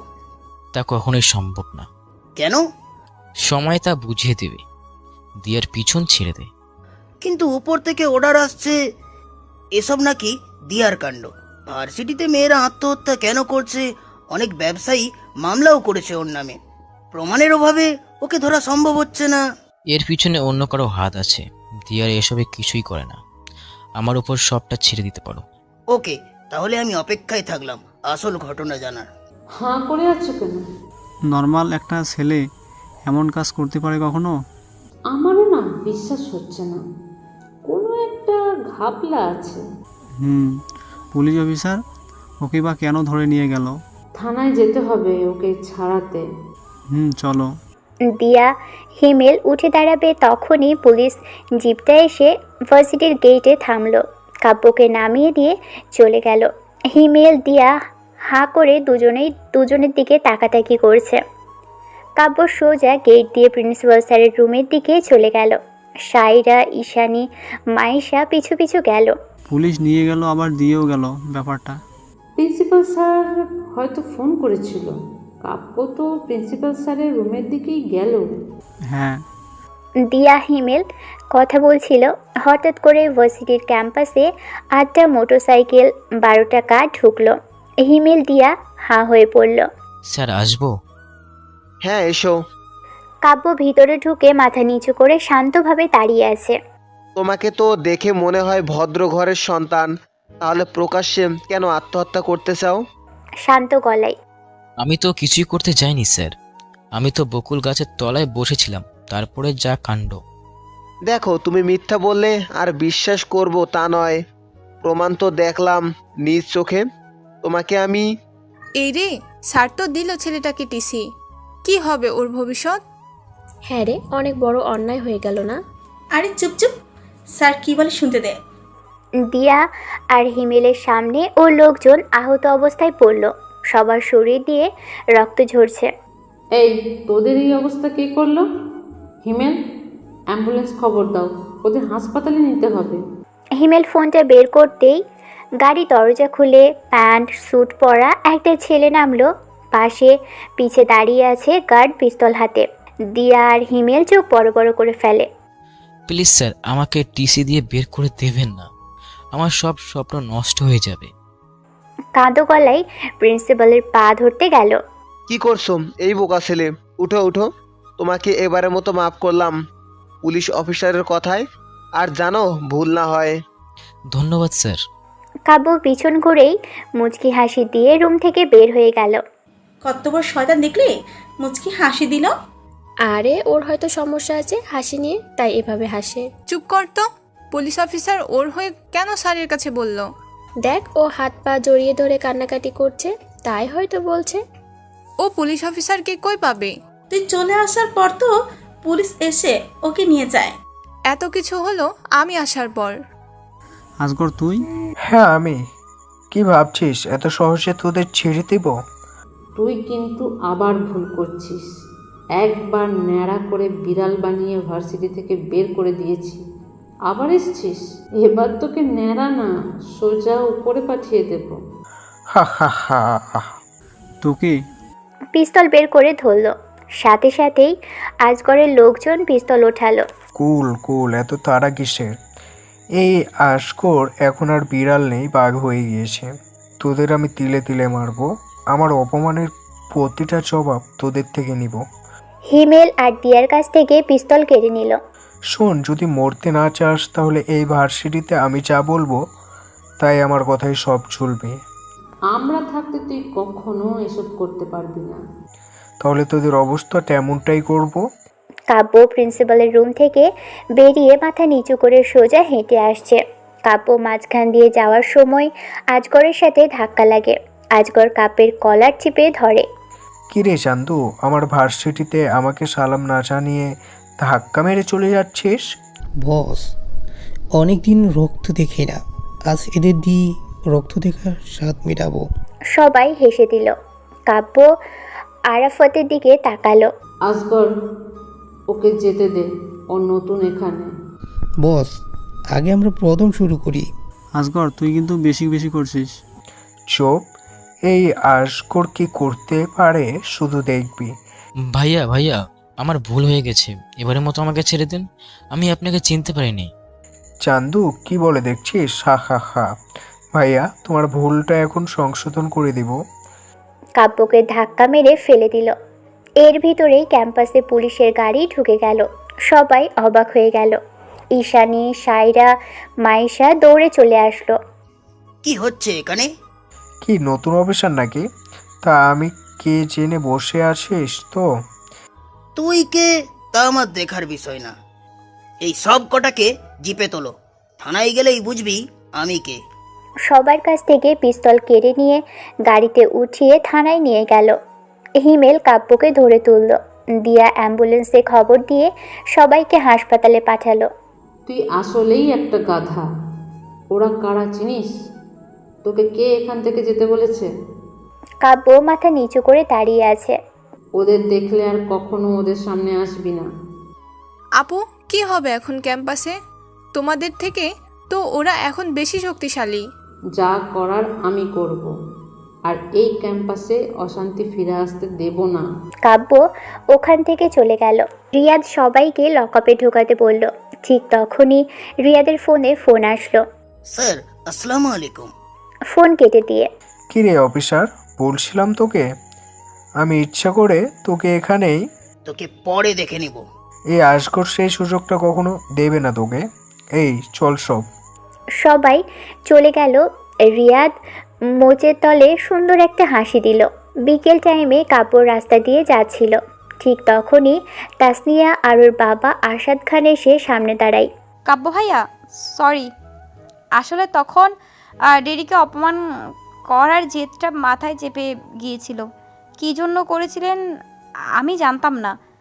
আপনাকে অপমান করব এটাই ছিল মাথায়, তাই সকালের জন্য সরি। কি বলছেন? আমি কিছু ধরে রাখিনি। দেখো বাবা, আমি আমার ভুলটা বুঝতে পেরেছি। তোমার সব কথা শুনেছি আমরা। কাব্যের মুখটা কালো হয়ে গেল, ভিতরে ভয় কাজ করছে। এনারা কি তার সম্পর্কে জেনে গেছে সব? সে কে? না না, এ হতে পারে না। রিয়াজ স্যার কি বলছে? কিছু না। না, সেও তো বলবে না। কাব্য ভাইয়া। হ্যাঁ বলুন। রাতে বাসায় এসো, একসাথে ডিনার করব। কিন্তু? কোনো কিন্তু না, আজ থেকে তুই আমার ফ্রেন্ড। কাব্য ভ্যাবাচাকা খেয়ে গেল তাসনিয়ার কথা শুনে। আরশাদ খান আর তাসনিয়া চলে গেল। কাব্য রাস্তার এক পাশে বসে চিন্তা করতে লাগলো। ঠিক তখনই হিমেল আর দিয়াকে দেখতে পেল। দুজনকে ভালোই মানিয়েছে। কাব্যের অতীতের স্মৃতি মনে পড়ে গেল। মেধাকে নিয়ে এভাবেই কত হেঁটেছে, কত ঘোরাঘুরি করেছে। ভাবতেই চোখের কোণে পানি জমে আসলো। চোখের কোণের পানি মুছে মুচকি হেসে উঠল। ঠিক তখনই কাব্যের সামনে 500 টাকার একটা নোট পড়ল। কাব্য উপর দিকে তাকাতেই দেখলো ঈশানী। এখানে বসে বসে ভিক্ষা না করে আমাদের কাছে টাকা চাইতেই দিতাম, কেন নষ্ট করবি শুধু ভার্সিটির নাম? রাগী গলায় কাব্য ভ্রু কুঁচকে ঈশানীর দিকে তাকাই। তখনই কাব্য হা হয়ে যায়। ব্ল্যাক শাড়ি হাতে, লাল চুড়ি, ঠোঁটে খয়েরি লিপস্টিক, পায়ে পায়েল। আজ কাব্য ঈশানীর দিকে ভালো করে তাকালো আর শট খেলো। এ যেন আরেক মেধা। অসম্ভব সুন্দর লাগছে ঈশানীকে। ঈশানী কাব্যকে নানান ধরনের কথা বলে অপমান করে চলেছে। কাব্য শুধু হা হয়ে আছে। ওই মিয়া, এইখানে বৈশা বৈশা ভিক্ষা করা হচ্ছে? এটা ভিক্ষা করার জায়গা না, অন্য জায়গায় যা, সর। কাব্যের ভাবনা ছেদ পড়ল। কাব্য 500 টাকার নোটটা নিয়ে উঠে হাঁটা দিল। পুরান পাগলে ভাত নেই, নতুন পাগলের আমদানি কই থেকে যে আসে এইসব? গায়ে তো শক্তি আছে, কাজ কর, আমাকে ভিক্ষা করতে বসছে। পরদিন সকালে আজগর ও তার গ্যাং নিয়ে ভার্সিটিতে প্রবেশ করলো। শুরু হয়ে গেল জার্ক। শিক্ষার্থীরা আতঙ্কে আছে। কোনো মেয়ের ওড়না টেনে নিয়ে ফেলে দিচ্ছে, কাউকে নাকে খড় দেওয়াচ্ছে, আবার কাউকে ইচ্ছে মতো মেরে হাসপাতালে ভর্তি করেছে। ঈশানী ভার্সিটির গেট দিয়ে প্রবেশ করলো, তখন আজগর ডাক দিল। এই যে ডাবল কপি সেক্সি বউ, মেয়েদিকে আসো না। ঈশানী কথায় কোনো কান না দিয়ে সোজা হেঁটে যাচ্ছিল। তখন আরাফত ঈশানীর হাত ধরে বলে, বস, এই ঝামেলা তেজটা অনেক বেশি। এদিকে নিয়ে আয় তো, তেজটা কমিয়ে দিই। আরাফত ঈশানীকে টানতে টানতে নিয়ে গেল। তোরা কিন্তু বড় ভুল করছিস, তোদের অবস্থা খারাপ হয়ে যাবে। আজগর সহ সবাই হেসে দিল। আজগর এখন কাউকে পরোয়া করে না, সে আসবে, সে মরবে। একটা আঙুল দিয়ে ঈশানীর মুখ থেকে নিচে নামাচ্ছে। ঠিক তখনই ঠাস ঠাস শব্দে পুরো ভার্সিটি নিশ্চুপ হয়ে গেল। দিয়া আজগরের গালে কষিয়ে চড় মারে। তোর বাচ্চা, তোর সাহস কি করে হয় আমার বোনকে টাচ করার? এই ওকে ধর, নিয়ে চল, আজকে হবে এর শেষ দিন। অনেক দিনের ইচ্ছাটা আজ পূরণ করব। কাল এসে একে খাবো পুরো ভার্সিটির সবার সামনে। আজগর গাড়িতে উঠে বসে পড়ল। দিয়াকে টেনে হিঁচড়ে গাড়িতে তুলে নিয়ে চলে। কেউ এগিয়ে আসেনি। ঈশানীর কপাল বেয়ে রক্ত ঝরছে। কাব্য গেট দিয়ে ঢুকে ঈশানীর কপাল থেকে রক্ত পড়তে দেখে অবাক হয়ে যায়। ফোনটা বের করে কাকে যেন ফোন ধরায় ব্যস্ত। তখনই একটা মোটরসাইকেল এসে ঈশানীর হাত থেকে ফোনটা নিয়ে গেট দিয়ে চলে যায়। ঈশানী কান্নায় ভেঙে পড়ে। বসে বসে ক্যাম্পাসের রাস্তার উপর সবাই শুধু দেখছে চেয়ে চেয়ে। কাব্য গুটি গুটি পায়ে এসে ঈশানীর সামনে বসলো। তখনই ঈশানী কাব্যকে জড়িয়ে ধরে কান্না করতে লাগলো। ভার্সিটির সবাই হাঁ হয়ে গেল ঈশানীর কাণ্ড দেখে। কাব্য এটার জন্য মোটেও প্রস্তুত ছিল না। আমার আপুকে বাঁচাও, ওরা আপুকে তুলে নিয়ে গেছে, আমার আপুকে আমার কাছে এনে দাও। কেঁদে কেঁদে সাইরা মাইশা দৌড়ে চলে আসলো ঈশানীর পিছনে দাঁড়িয়ে আছে। ওরাও হতবাক, খ্যাত ছেলেটাকে জড়িয়ে ধরে আছে দেখে। সাইরা মাইশা বেশি অবাক হয়ে যায় কাব্যের হাতে অ্যাপল ফোনটা দেখে। ঈশানী কাব্যকে জড়িয়ে ধরে কান্না করেই যাচ্ছে। দ্রুত গতিতে গাড়ি ছুটছে। গাড়ির ভিতর বসে আছে দিয়া, আজগর আর পাশে আরাফত। তোরা কিন্তু অনেক বড় ভুল করছিস, আমাকে ছেড়ে দে, না হলে একটাও বাঁচতে পারবি না। তুই বেঁচে থাকলে তো আমার কিছু করবি? বস, এই ঝামেলা তেজটা অনেক বেশি। দিয়ার কোমরে হাত দিতে গেলে এক ঝটকায় হাত সরিয়ে দিল দিয়া। অনেক জেদ তোর, এখনই সব জেদ শেষ করে দিব। বলেই দিয়ার হাত আর এক অংশ ছিঁড়ে ফেলল। গাড়ির ভিতর ধস্তাধস্তি শুরু হলো। দিয়া নিজেকে বাঁচাতে অনেক চেষ্টা করছে, কিন্তু পারছে না। দিয়াকে চট থাপ্পড় মারতে লাগলো। গাড়ির সিট ভেঙে দিয়াকে শুয়ে দিয়ে আজগর দিয়ার উপর যখনই ঝাঁপিয়ে পড়বে তখনই গাড়িটা ব্রেক কষে বসে। আজগর গাড়ির সামনের দিকে ছিটকে পড়ে যায়। আরাফত পাশে। মাইশা ঈশানীর পিছন থেকে ঈশানীকে টেনে কাব্যের থেকে ছাড়াচ্ছে। ঈশানী ছাড় ওকে, কাকে জড়িয়ে ধরে আছিস? ঈশানী ছাড় ওকে, আমার আপুকে এনে দাও। কাব্য চুপ হয়ে আছে। ঈশানীকে ছাড়িয়ে নিল। ঈশানীর কপাল পেয়ে এখনও রক্ত ঝরছে। ঈশানী বেহুশ হয়ে যায়। আজগরের পিছনের গাড়িগুলো থেমে যায়। দিয়া গাড়ির গেট খুলে বেরিয়ে পড়ল। এই ধর ওকে। সবাই নেমে গেল গাড়ি থেকে। দিয়া একটা ছেলের পিছনে যেয়ে দাঁড়ালো। মুখে মাস্ক লাগানো, মোটরসাইকেলের উপর বসে আছে। সবাই দাঁড়িয়ে গেল। দিয়া কান্না করেই যাচ্ছে। কাব্য ব্যাগ থেকে স্যাভলন ব্যান্ডেজ মলম বের করে ঈশানের মাথাটা নিজের কোলের উপর রেখে ক্ষতস্থান পরিষ্কার করে ব্যান্ডেজ করে দিল। সবাই চেয়ে চেয়ে শুধু দেখছে। কাব্যের চোখটা ঈশানের মুখের উপর পড়তেই স্থির হয়ে যায়। মাইশা আর সাইরা চেয়ে চেয়ে দেখছে। আজগর গাড়ি থেকে নেমেই, কি সমস্যা, দাঁড়িয়ে পড়লি কেন?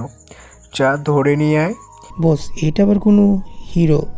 একটাই আসছে, আমার হাতে মরছে। কে তুই? যদি বাঁচতে চাস তাহলে মেয়েটাকে আমাদের হাতে তুলে চলে দিয়ে যা। তোদের হাতে দেওয়ার জন্যই তো এখানে দাঁড়ায়নি, তোরা ভুল জায়গায় এসে পড়েছিস। বস, ছেলেটার ডায়লগ শুনেছেন?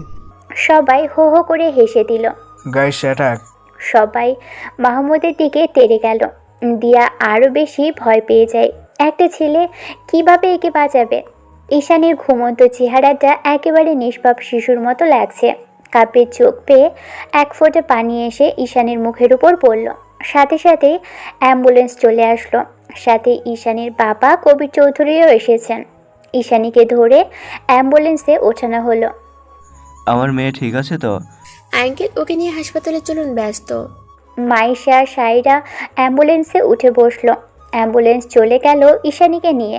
সবাই যখন মাহমুদের কাছে যাবে তখনই একজন এক দিকে ছিটকে পড়ে গেল। বেরিয়ে আসলো মাস্ক পরা অনেক ছেলে। সবার সাথেই হকি, যেন ছক্কা মারল হকি দিয়ে। আজগর চোখ বড় বড় করে ফেলে। দিয়া হাঁ হয়ে যায়। মাস্ক পরা ছেলেগুলো আজগরের ছেলেদের ইচ্ছে মতো হকি দিয়ে পেটায়। আজগর আর আরাফাতকে বাদে। আজগর ঘাবড়ে যায়। সবাইকে প্রায় আত্মরা করা শেষ। মাটিতে লুটিয়ে আছে সবাই। বাইকে মাহমুদ যেভাবে বসেছিল সেভাবেই আছে। দিয়া পিছনে দাঁড়িয়ে দাঁড়িয়ে সবটা দেখছে।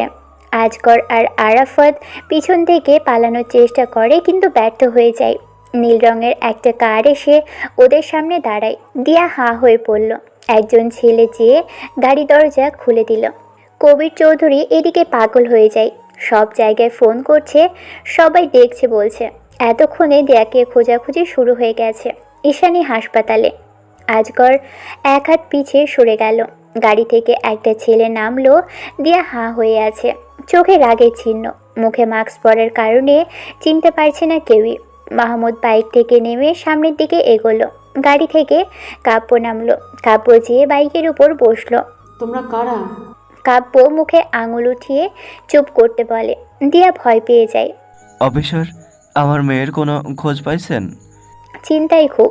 টেনশন নেবেন না, আমরা ঠিক খুঁজে বের করব। কখন বের করবেন? সব সব শেষ হয়ে যাওয়ার পর? দেখুন, আমার মেয়ের যদি কিছু হয় আমি কাউকে ছাড়বো না। ফোনটা কেটে দিল। কারা তোমরা? আমার সাথে তোমাদের শত্রুতাকে? কাব্যের চোখে হাসির ছাপ। মুচকি হাসে। আজগর আর আরাফাত হাঁটু গেড়ে কাব্যের সামনে বসে আছে। মাপচা দিয়ার কাছে। দিয়া চমকে উঠল। এরা কিভাবে নাম জানলো? দিয়া বোন, আমাদের ভুল হয়ে গিয়েছে, আমাকে এবারের মতো মাফ করে দে। আর কখনো এই শহরে আসবো না। প্লিজ বোন, আমাদের ছেড়ে দিতে বল। দিয়া চুপ করে দাঁড়িয়ে আছে। দিয়ার জামা অনেক অংশই ছিঁড়ে গেছে। কাব্যের চোখ পড়তেই যেন মাথায় রক্ত চেপে বসলো। কাব্যের চোখের ইশারায় একজন গাড়ি থেকে একটা চাদর এনে দিয়ার হাতে দিল। দিয়া তা গায়ে জড়িয়ে নেয়। আজগরের পিঠ বরাবর হকি দিয়ে সজোরে বাড়ি মেরে দিল। আজগর কাত হয়ে উঠল। আরাফাত কেঁদে দিয়ে, ভাই, আমাদের মারবেন না, আমাদের ভুল হয়ে গেছে, আর কখনো এমনটা করব না।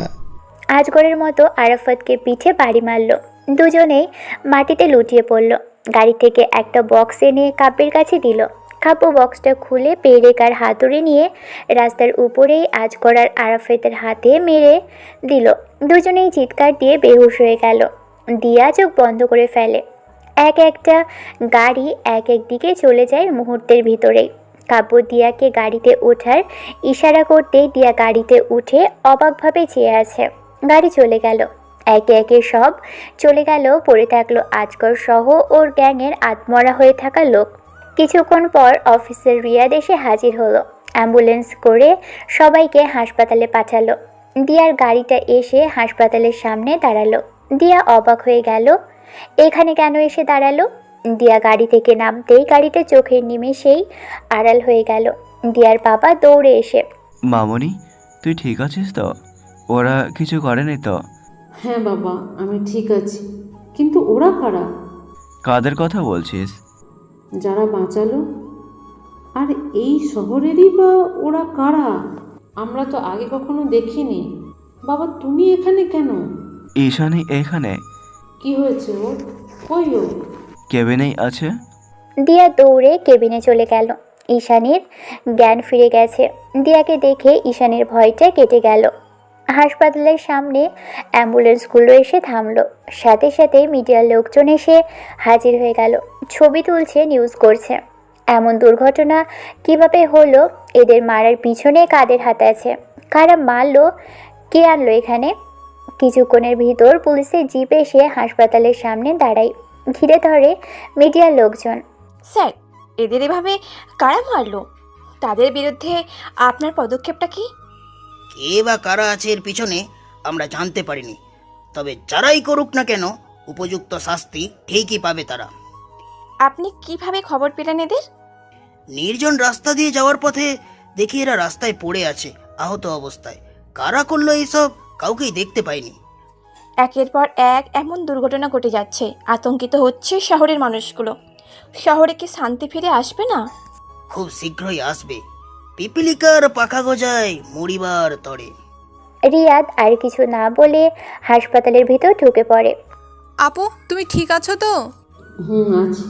তুই কাঁদছিস কেন? তোমার যদি কিছু হয়ে যেত? কি হবে? হওয়ার আগেই তো বাঁচিয়ে দিল। কে? চিনি না রে, এই শহরে ওদের নতুন দেখছি। কিন্তু কিন্তু কি আপু? তুই এই হাসপাতালে ওরা কিভাবে জানলো? আর আমার নামটাই বা জানলো কিভাবে? ঈশানী অবাক হয়ে যায়। দিয়া ঈশানীকে সবটা বলে। আপু ওদের কি মেরে ফেলেছে? না। কেন? রংবাজের কথা তো শুনছো? এর আগে ওরা ক্যাম্পাসে যাদের মারলো ওদের হাতে প্যারাক মেরেছিল। তাহলে কি ওরাই রংবাজের গ্যাং? আর যে ছেলেটা গাড়িতে এসে নেমে বাইকে বসলো ও ওদের বস, মানে রংবাজ? তাই হবে। তুমি কি ওদের মুখ দেখছো? না, সবার মুখে মাস্ক আর হাতে হকি পাইপ আর কিছু ছিল। আমার ভার্সিটিতে এত কিছু ঘটে গেল আর আমি টেরে পেলাম না। আমাকে কেন ইনফর্ম করা হলো না? আজগরের সাহস হয় কোথা থেকে? স্যার আমি মাত্রই শুনেছি, তবে আজাগার এখনো হাসপাতালে। দিয়া কোথায়? হাসপাতালে ঈশানীর কাছে। গাড়ি বের করতে বলো। পুলিশের নজর সবার উপরই থাকে। রিয়াদ চলে গেল। কবির চৌধুরী অবাক হয়ে তাকিয়ে আছে। পরের দিন ভার্সিটিতে। কেমন ফিল করছিস এখন? ভালো। তোরা হাসছিস কেন? তোর কাণ্ড দেখে। মানে? কাল যেভাবে খ্যাতটাকে জড়িয়ে ধরলি, ছাড়তেই চাইছিলি না মোটে। কি যাতা বলছিস? ঠিকই বলছি। ওই তো ব্যাগ থেকে ব্যান্ডেজ বের করে তোর কপালে ব্যান্ডেজ করে দিচ্ছে। তবে কি? ওর হাতে দামি ফোন দেখলাম। তুই যখন জড়িয়ে ধরে কান্না করছিলি তখন ও ফোনটা বের করে কি জানি করছিল। ঠিক দেখছিস তুই? হ্যাঁ রে, আমরা ঠিক দেখেছি। তাহলে কি ওর পিছনে রহস্য আছে? হতে পারে। চল তো। কোথায়? খ্যাতটার কাছে। তুমি ঠিক আছো তো? টেনশন করো না। আমাকে একটিবার ফোন করে জানাতে পারতে। সেই সুযোগটা হাতে পাইনি। তুমি কেন একা একা ওর সাথে টক্কর নিতে গেলে? আজ যদি কিছু হয়ে যেত তোমার? হলে হতো। ওর সাহস হয় কিভাবে আমার বোনের গায়ে হাত দেওয়ার? দেখো, এখন থেকে সাবধানে থেকো। আজগারকে বিশ্বাস নেই। মনে হয় না 6 মাসের ভেতর আর হাসপাতাল থেকে ছুটি পাবে। কেন? যতদূর মনে হয় ওরাই রংবাজের লোকজন। যা মারটা দিল না, সত্যি ভয় পেয়ে গেছি। প্রতিটা লোকের চোখে রাগ স্পষ্ট বোঝা যাচ্ছে। ওরা তোমার কোনো ক্ষতি করেনি তো? ক্ষতি যদি করতো তাহলে আমাকে ওদের হাত থেকে বাঁচাবে কেন? তাও ঠিক। স্যার এবার আপনাকে কিছু করতে হবে, তা না হলে ভার্সিটির পরিবেশ নষ্ট হয়ে যাবে। কেউ ভয়ে আসতেই পারবে না। তা ঠিক, আমি ব্যাপারটা নিয়ে অনেক চিন্তিত। কি করব ভেবে পাচ্ছি না। যত দ্রুত সম্ভব কিছু একটা করুন। ওকে, তোমার মেয়েরা ভালো আছে এখন? হ্যাঁ স্যার। কাব্য বকুল গাছ তলায় এসে বসে আছে। কাব্যের সামনে ঈশানী, সায়রা, মায়েশা যেয়ে হাজির হলো। কাব্য চোখ তুলে তাকিয়ে, কেমন আছেন? আপনি এই অবস্থায় না আসলেও পারতেন। দরদ উঠলে পড়ছে। এই, তোকে এত ভাবতে হবে না, উঠে দাঁড়া। কাব্য উঠে দাঁড়ালো। বাবা কোথায় গেছিলে সকালে না খেয়ে? ভার্সিটিতে গিয়েছিলাম। তোদের কেন? প্রিন্সিপালের সাথে কথা বলে আসলাম। কি বললো? সব কিছু ঠিকঠাক করে নিবে বলেছে ওরা। তোর কাছে যা আছে সব বের কর। কাব্য হাবলার মতো মাইশার দিকে তাকিয়ে পড়ল। কি বললাম কানে যায়নি? এই কথা কম, কাজ কর, সার্চ কর। কেন? আমার কাছে কি আছে? অবাক হয়ে সায়রা, মাইশা, ধর ওকে। মাইশা আর সাইরা কাব্যকে ধরল। ঈশানী কাব্যের পকেট থেকে একটা মোবাইল, অন্য পকেট থেকে 2 টাকার একটা কয়েন, পিছন পকেট থেকে ওয়ালেট বের করে নিল। মাইশা আর সাইরা হাঁ করে ঈশানীর হাতের দিকে তাকিয়ে আছে। আমারটা আমাকে ফিরিয়ে দিন, নেবেন না প্লিজ। ঈশানী ওদের তাকানো দেখে হাতের দিকে তাকালো আর রেগে উঠল। কারণ যেটা মোবাইল ভাবছে ওটা মোবাইলের কভার, পিছে অ্যাপেল লেখা। কভারের ভিতরে ভাঙাড়ি একটা ছোট ফোন। রাগী চোখে মাইশা আর সায়রার দিকে তাকালো। দুজনেই মানে মানে কেটে পড়া চিন্তা করে কেটে পড়ল। ঈশানী ধরেই দিল আছাড় ফোনটা। কাব্য হাঁ করে তাকিয়ে আছে ঈশানীর দিকে। কাব্য ভাঙা টুকরোগুলো খুঁটিয়ে নিয়ে সেখান থেকে ক্লাসে চলে গেল। এই কদিনে ক্লাস ভালো মতো হয়নি। এক এক টাইম এক এক ঝামেলাই। আজ ক্লাস হবে ঘোষণা দিয়ে দিল। কাব্য ক্লাসে ঢুকতেই সবাই হো হো করে হেসে উঠল। একদম দৌড়াবি না, দামি ফোন থাকবে ওর মতো খ্যাতের কাছে। আগে জানলে তো কালই সবার সামনে বোঝাতাম। তোর যে কি বোঝাতে পারিস তা আমি জানি। মনটাই চাই তোদের দুজনকে আলু কাটা করি। আমার জানিস কি মনে হয়? কি? আবুল্লাহ ক্ষেত তোকে মনে হয় ভালোবাসে। কি যাতা বলছিস তুই? ঠিকই বলছি। ও যখন তোর মাথা কোলের উপর নিয়ে ব্যান্ডেজ করলো তখন ওর চোখের পানি তোর গালে এসে পড়েছিল। ঠিক বলছিস তো? হ্যাঁ, তো বাজিয়ে দেখি কি বলিস। চল ক্লাসে যাই। এই ক্ষেতটা কি আমাদের ক্লাসের? তাই তো দেখছি। এসব কই থেকে যা আসে? আমি তো ক্যাম্পাসে দেখে ভাবছি অন্য ক্লাসের, কিন্তু ও এই ক্লাসের। লজ্জায় নাক কাটা গেল। চল ওটাকে ক্লাস থেকে বের করে দিই। তাই ভালো হবে। কাব্য ক্লাসের শেষ বেঞ্চে যেয়ে বসলো। কেউ পাশে বসতে নিবে না। অফিসার যে হঠাৎ? আমার কিছু ইনফরমেশন লাগবে। কি ইনফরমেশন অফিসার? তুমি একটু বাইরে যাও, ক্লাস থেকে কাব্যকে ডেকে নিয়ে এসো এখানে। অফিস বয় খালেদকে বলল। খালেদ বের হয়ে গেল। হ্যাঁ বলেন অফিসার, কি জানতে চান? এই ভার্সিটিতে কেন আত্মহত্যা? প্রতি সপ্তাহেই তো কেউ না কেউ গলায় দড়ি দিয়ে আসছে। আপনাকে কি বলবো বুঝতে পারছি না। তবে এই 1 মাসে এখন আর কেউ আত্মহত্যা করেনি। আপনি কি মনে করেছেন আর কেউ এমনটা করবে না? আশা তো করছি, তবে আর কেউ আত্মহত্যা করবে না। এর পিছনে রহস্যটা তো আমার জানতেই হবে। মনে মনে কাব্যকে গোল করে ঘিরে ধরলো সবাই। কি মনা নতুন? না। তুই যে ক্লাসে ঢুকছিস, ক্লাসের রুল কিছু জানিস? কি রুলস? বোকা ভাবে সবাই হাঁ করে হেসে উঠল। কিছুই জানি না। না ভাইয়া আপুরা, আমি তো নতুন, আপনারা না বললে কিভাবে জানবো? দেখলি কত বড় খ্যাত? আমাদের আপু ভাইয়া বলছে যত সব ফালতু। তোকে কি খাবেন, চা না কফি? ধন্যবাদ, আজ না অন্যদিন। কাব্য, কি হয় আপনার? কিছু না, সেদিন ওকে নিয়ে গেলাম তখন সবটা শুনলাম, তাই তো আপনাকে ফোন দিলাম। ঠিক আইডিয়া করছি, আপনার কথায় ওকে ভার্সিটিতে রাখছি। তুমি কোথায়? এই তো বের হচ্ছি বাসা থেকে। তুমি এখন বের হচ্ছ?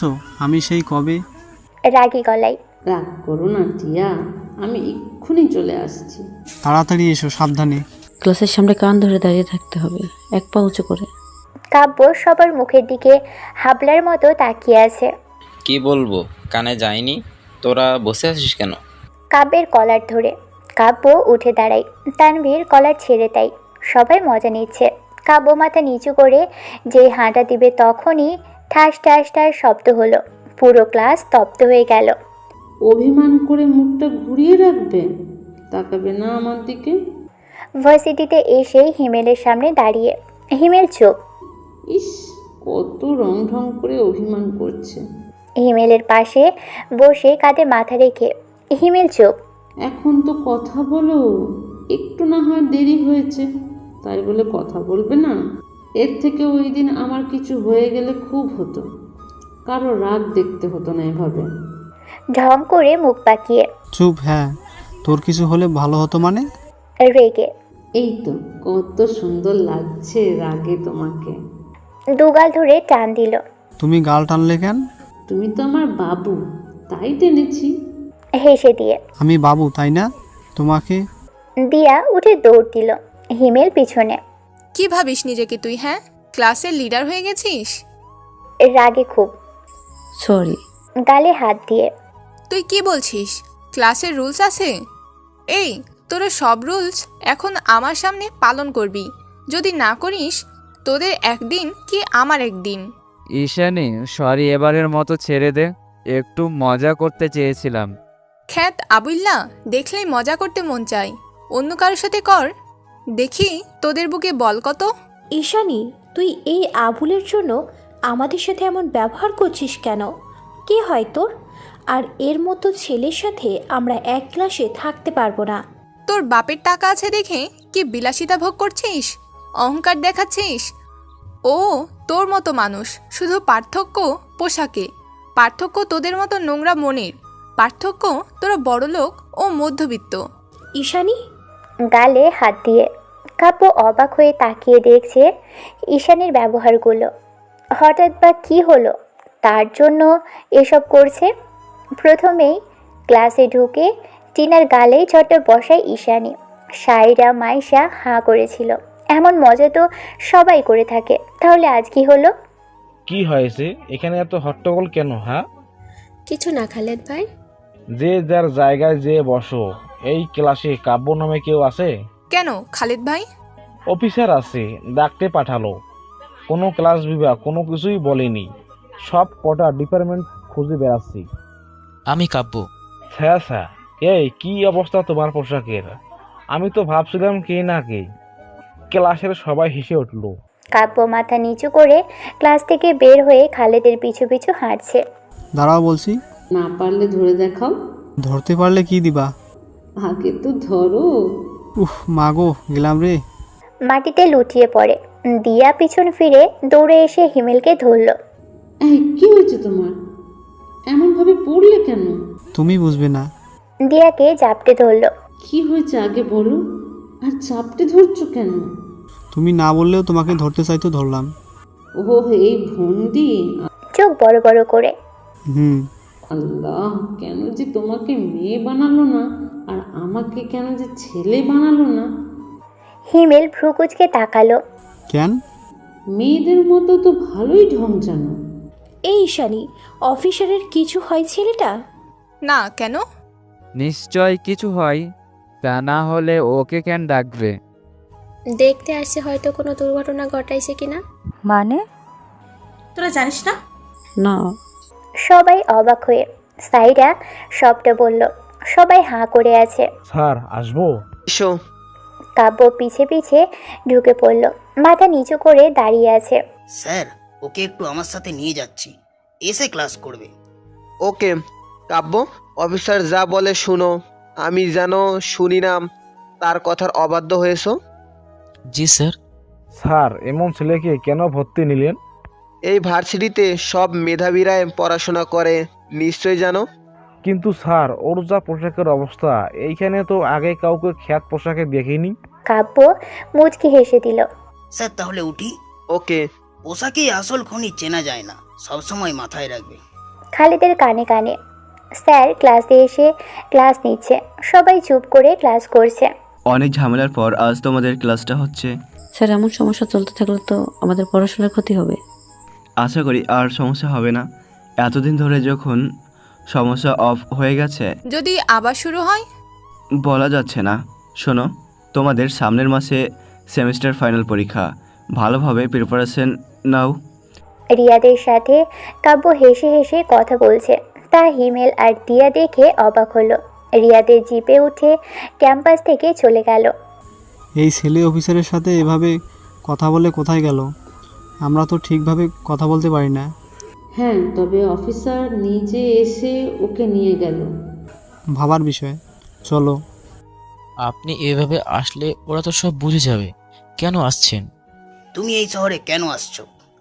পড়াশোনা করতে। পড়াশোনা তো করছো না, মাস্তানি তো করেই যাচ্ছ। আমি ছাড়তে চাইলেও ও আমাকে ছাড়ছে না। কি করব? এত অন্যায় কিভাবে মেনে নেব? তোমাকে ধরার জন্য উপর মহল থেকে চাপ আসছে সব জায়গায়। রংবাজের লিডারকে সবাই দেখতে চায়। তো চলুন, ধরে নিয়ে যান, পারলে আটকান। আমি মোটেও মজা করার ভেতরে নেই কাব্য। ওকে স্যার, আমার আসল কাজটা শেষ হয়ে গেলে সবার সামনে আসব, নিজেকে ধরা দিব। তুমি মস্তানি ছেড়ে দিয়ে নতুন জীবনের স্বপ্ন দেখো। দেখব, তবে আমার মিশনটা আমাকে কমপ্লিট করতে হবে, না হলে যে এই শহর প্রতিটা মানুষ ক্ষতি হয়ে যাবে। হ্যাঁ, কিসের মিশন? অবাক হয়ে। সময় হলে সব জানতে পারবে, শুধু সময়ের অপেক্ষা। ওকে। খ্যাতটা তো এখনো আসলো না। না, আসে না, আসুক, তোর এত কি? না, যদি অফিসার ওর কিছু করে ফেলে? কি করবে ওর? দেখিস না টাকা পয়সা খাওয়ার জন্য কতজন কত কি করে। আর ও তো নিরীহ, যদি কিছু করে। করলে করবে, তোর কি? ক্লাসে মন দে। কি হচ্ছে ওখানে? দাঁড়াও। এই রে, ধরা খেয়ে গেলাম। তিনজন দাঁড়িয়ে গেল। কি কথা হচ্ছে আমরাও শুনবো। স্যার, গায়ে জ্বর আসছে, ওদের দেখতে বললাম। কি বলছো? এই এখনই ওকে নিয়ে ডাক্তার দেখাবে আর বাসায় পৌঁছে দিবে। জি স্যার। তিনজন ক্লাস থেকে বের হয়ে গেল। রিয়াদের গাড়ি একটা শপিং মলের সামনে যেয়ে দাঁড়ালো। সেখান থেকে শপিং করলো কাব্যের জন্য। কি দরকার ছিল স্যার এসবের? শোন, ভার্সিটিতে এমন পোশাকে থাকতে হয় না, তাহলে কেউ মিশবে না। তো কি করব? এসব পরে ক্যাম্পাসে যাবা, কারো কোনো কটু কথা শুনতে হবে না পোশাক নিয়ে। জি স্যার, আমি যাই তাহলে এখন। তোমায় বাসায় নামিয়ে দিয়ে যাই। না স্যার, আমার বাসা তো নোংরা বস্তিতে, সেখানে আপনাকে যেতে হবে না। আমার একটা কাজ পড়ে গেল, থানায় যেতে হবে। তুমি বাসায় চলে যাও, আর এসব পোশাক পরবে গায়েরটা খুলে ফেলে দিবে। জি স্যার। রিয়া চলে গেল। কাব্য ব্যাগগুলো হাতে নিয়ে হাঁটতে লাগলো আর মুচকি হাসতে লাগলো। তুই মিথ্যে না বললে পারতি। এখন চল থানায়। মিথ্যা না বললে তো বের হতে পারতাম না। থানায় কেন এখন? অবাক হয়ে। কাব্যকে দেখতে, দেখি বেচারাটাকে কি করলো। ওর জন্য তোর এত চিন্তা কেন? চিন্তা না রে, মায়া হয় ওর প্রতি, কত কষ্টই না করে। দরদ উতলে উতলে পড়ছে একবারে। গাড়িতে উঠে চললো থানার দিকে। শুধু শুধু মিথ্যে সন্দেহ করলাম। হ্যাঁ, এই অফিসারটা মনে অনেক ভালো। আমাদের ভার্সিটিতে পড়ে ছেলেটা, আমরা চাইলে ওকে পোশাক কিনে দিতে পারতাম, আমাদের তো কম নেই। তবে ফলো করে ভালোই হলো ওদের। সন্দেহটা দূর হলো, আর একজন ভালো মনের মানুষকে দেখতে পেলাম। ঈশানী থানায় এসে ভিতরে ঢুকে। কাব্য কোথায়? কাব্য তো চলে গেছে। ভ্রু কুচকে। একদম মিথ্যা বলবেন না, ওকে কি করেছেন? তুমি ওর বাসায় যেয়ে দেখো। চল ঈশানী। ওর বাসাটা কোথায়? রিয়াদ একটা লোক দিয়ে ওদের কাছে পাঠিয়ে দিল। ওয়াক্থু, এর ভিতরে কোনো মানুষ থাকে? শেষে কিনা এই বস্তিতে? চুপ কর তো। কেন, ওরা মানুষ না বুঝি? জ্ঞান দিস না, তোকে মাঝে মাঝে তিনটে কষ্ট হয় খুব। বক বক কম কর। একটা ঘর দেখিয়ে দিয়ে বলল, এটা কাব্যের ঘর। লোকটা চলে গেল। ঈশানী দরজা ধাক্কা দিয়ে ভিতরে ঢুকতে হা হয়ে গেল। থমকে দাঁড়িয়ে যায়। পিছনে সায়রা মায়েশা এসেও হা হয়ে যায়। ঘরের ভিতরটা খুব সুন্দর করে সাজানো, সব কিছুই খুব দামি জিনিস। আমার মনে হয় ভুল করে ঢুকে পড়ছি। হ্যাঁ, তবে এই বস্তিতে এমন কে থাকে এভাবে? ভালো ফ্ল্যাট নিয়ে থাকলে তো পারো। কি জানি টাকা বাঁচানোর জন্য এমন পরিবেশে থাকে। চল, পরে চোর বলে পিটাবে। যেই পিছনে ঘুরে বের হতে যাবে তখনই চমকে যায় আবারও তিনজন। প্রিন্সিপাল স্যার দিয়াকে ফোন দিল। স্যার, আমাদের সন্দেহটা মিথ্যে, অফিসারের মতো মানুষ হয় না। কেন? দিয়া সবটা বলল, তারপর ফোন রেখে দিল। স্যার, বলেছিলাম না ও গোয়েন্দা, এই ভার্সিটিতে আসছে সব খবর নিতে। তুই চুপ কর, ছেলেটাকে শুধু শুধু সন্দেহ করছি, ও কেউ হয় না। কি বলছেন আপনি এসব? হ্যাঁ, ওর উপর মায়া হয়েছে তাই জামা কাপড় কিনে দিছে। আপনার? থম খেয়ে। এটা তোর ঘর? আমার হবে কেন? আমাকে থাকতে দিয়েছেন এখানে একজন। কথা ঘুরিয়ে। একদম মিথ্যা বলবি না, এমন করে তোকে থাকতে দেবে কেন? কি তুই? তোর পরিচয় কি? আরে আপনারা যা ভাবছেন তা না। এই বাড়ির মালিক সে তো এখানে থাকে না, তার ঘরে চুরি হয়, সেই জন্য আমাকে রেখে গেছে। দেশে কি আর মানুষ ছিল না? তোকে রাখলো কেন? তুই যদি চুরি করে নিয়ে যাস? আমি চুরি করব কেন? লোকটা বেশ ভালো, আমার থাকার জায়গা নেই দেখে আমাকে থাকতে দিয়েছে। আপনারা এখানে ঘুরতে আসছিস? তোর সেই লোককে ফোন দে যে থাকতে দিছে। এই রে, ধরা কি খেয়ে যাবোটা কি? কি করি, কাকে ফোন দিব ভাবতে লাগলো। কি ভাবছিস? ফোন দে। ধাক্কা দিয়ে। হঠাৎ করে বাইরে থেকে একজন কাব্য বলে ডাক দিল। কাব্য তাড়াতাড়ি করে বের হয়ে গেল। কাব্যের মুখে হাসি ফুটে উঠল, কারণ নীল আসছে। আরে ছোট সাহেব, আপনি কখন আসছেন? নীল মনে মনে বলছে, মাথা কি নষ্ট হয়ে গেল নাকি কাব্যের? পিছনে চোখ পড়তেই ঈশানী সাইরা মাইশাকে দেখতে পেল। ছোট সাহেব ভিতরে আসুন। কাকা কেমন আছে? এই মেয়ে তিনটা কারা, আর এই ঘরে কি চাই? কাব্য, সত্যিটা বলো। তিনজনেই ভ্রু কুঁচকে তাকালো নীলের দিকে। ওরা আমার ফ্রেন্ড, ঘুরতে আসছে। ওকে, শোনে যাকে তাকে ঘরে আনবা না। আর তাছাড়া বলা যায় না কার মনে কখন কি থাকে। বাই দা ওয়ে, বাবা বাইরে যাবে, তোমাকে ঘরটা ভালো করে দেখে রাখতে বলেছে। কিছু চুরি হলে তোমার কিডনি বিক্রি করে উসুল করে নিব। ভাব নিয়ে ভিতরে আসুন, চা করে দিই। আজ সূর্য কই থেকে উঠল মনে মনে। আসুন সাহেব। না, আমার কাজ আছে, যেতে হবে। তুমি আমার সাথে এসো, কিছু জরুরি কথা আছে। জি চলুন। দুজনেই চলে গেল। দেখলি কি বলে গেল? হালা এক নাম্বারের ছ্যাচরা, তোর ঘর সব লুটপাট করে নিব। দেখলি কেমন ভাব নিয়ে গেল? আমাদের দেখে চোর মনে হলো লোকটার। হালাকে দেখে নিব অন্যদিন। এই চল, আর থাকবো না, কাল ওটাকে ক্যাম্পাসে দেখে নিব। তিনজনে চলে গেল। কাব্য সেই কখন থেকে হেসেই যাচ্ছে। এত হাসার কি হলো? হ্যাঁ, এই ভাবটাই না নিলি মেয়েগুলোর সামনে? মজা করবে না বললাম। এত ভাব কই থেকে আসে? তোমাকে জানাতে হয়। হ্যাঁ জানা। ভাব না নিলে ওরা তো আসল কথা জেনে যেত, তখন কি করতি? যা হয় ভালোর জন্যই হয়। ভাগ্যেস ঠিক টাইম মতো চলে আসছিস, না হলে আমার এইখানে আসলি কেন? কতদিন তোকে দেখি না, তাই দেখতে আসলাম। মেধা কেমন আছে রে? ওর কোনো খোঁজ খবর জানিস? ভালো আছে, বেশ সুখে। সামনে বেবি হবে, তোকে দেখতে যেতে বলছে। সত্যি বলছিস? তুই খোঁজ নিয়ে দেখ, বিশ্বাস না হলে। না। দীর্ঘশ্বাস ফেলল নীল, কথা বলে চলে গেল।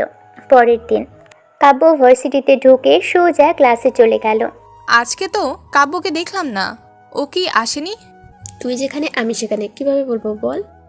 দেখছিস কি না তাই জিজ্ঞেস করলাম। আমাকে কি তোর শেওড়া গাছের পেতনি মনে হয়? হ্যাঁ। কেন? আমার কি 10টা চোখ যে আমি ওই চোখ দিয়ে দেখছি? আচ্ছা, কাব্যের তো কোনো বন্ধু নেই, আমরা যদি করি কেমন হবে? তুই কি পাগল আছিস? চল ক্লাসে যাই। তিনজনে ক্লাসে ঢুকতেই দেখলো কাব্য শেষের বেঞ্চে বসে আছে একা একা চুপ করে বই দেখছে। ঈশানী নিজের জায়গায় যেয়ে বসলো। ক্লাসে স্যার এসে লেকচার দিতে লাগলো। হঠাৎ করে স্যারের চোখটা কাব্যের দিকে পড়ে নাক সিটকিয়ে। এই ছেলে দাঁড়াও। ক্লাসের সবাই তাকিয়ে পড়ল। এই ছেলে নোংরা পোশাক পরা, তোমাকে বলছি দাঁড়াও। সবাই হেসে দিল। আজ আর ক্লাস করব না। কেন? আজ শুধু ঘুরতে মন চাচ্ছে। আমার চাচ্ছে ক্লাস করতে। কি বললাম? চোখ পাকিয়ে। সামনে পরীক্ষা, ক্লাস করতে হবে। পরীক্ষার পর যত ইচ্ছা ঘুরবো, অনেক পিছিয়ে পড়ে গেছি। বাবা, কার মুখে কি? ওকে। চোখ ফুলিয়ে ক্লাসে চলে গেল। নাম কি? কাব্য। আগে পরে কিছু নেই? না। সবাই হেসে উঠল। এই নোংরা পোশাকে ভার্সিটিতে কেন আসছ? আমার যা আছে তাই পড়ে আছি। মুখে মুখে তর্ক? বেয়াদব, তোমার সাহস হয় কিভাবে নোংরা পোশাকে আমার ক্লাসে থাকার? বের হও, যত সব ময়লা আবর্জনা আসে ক্লাসটাকে নোংরা করতে। সবাই হেসে উঠল। কাব্য মাথা নিচু করে ব্যাগটা নিয়ে ক্লাসের দরজার কাছে গেল। এই ছেলে, ক্লাসের সবাইকে দেখো, এদের মধ্যে কেউ আছে গ্রামের। তাদের ভাব দেখেছো? দেখে তো মনে হয় না কেউ গ্রাম থেকে আসছে। তোমাকে যেন আর এই ভার্সিটিতে না দেখি। যত সব ছোট লোক। স্যার, একটা কথা বলি? বলো।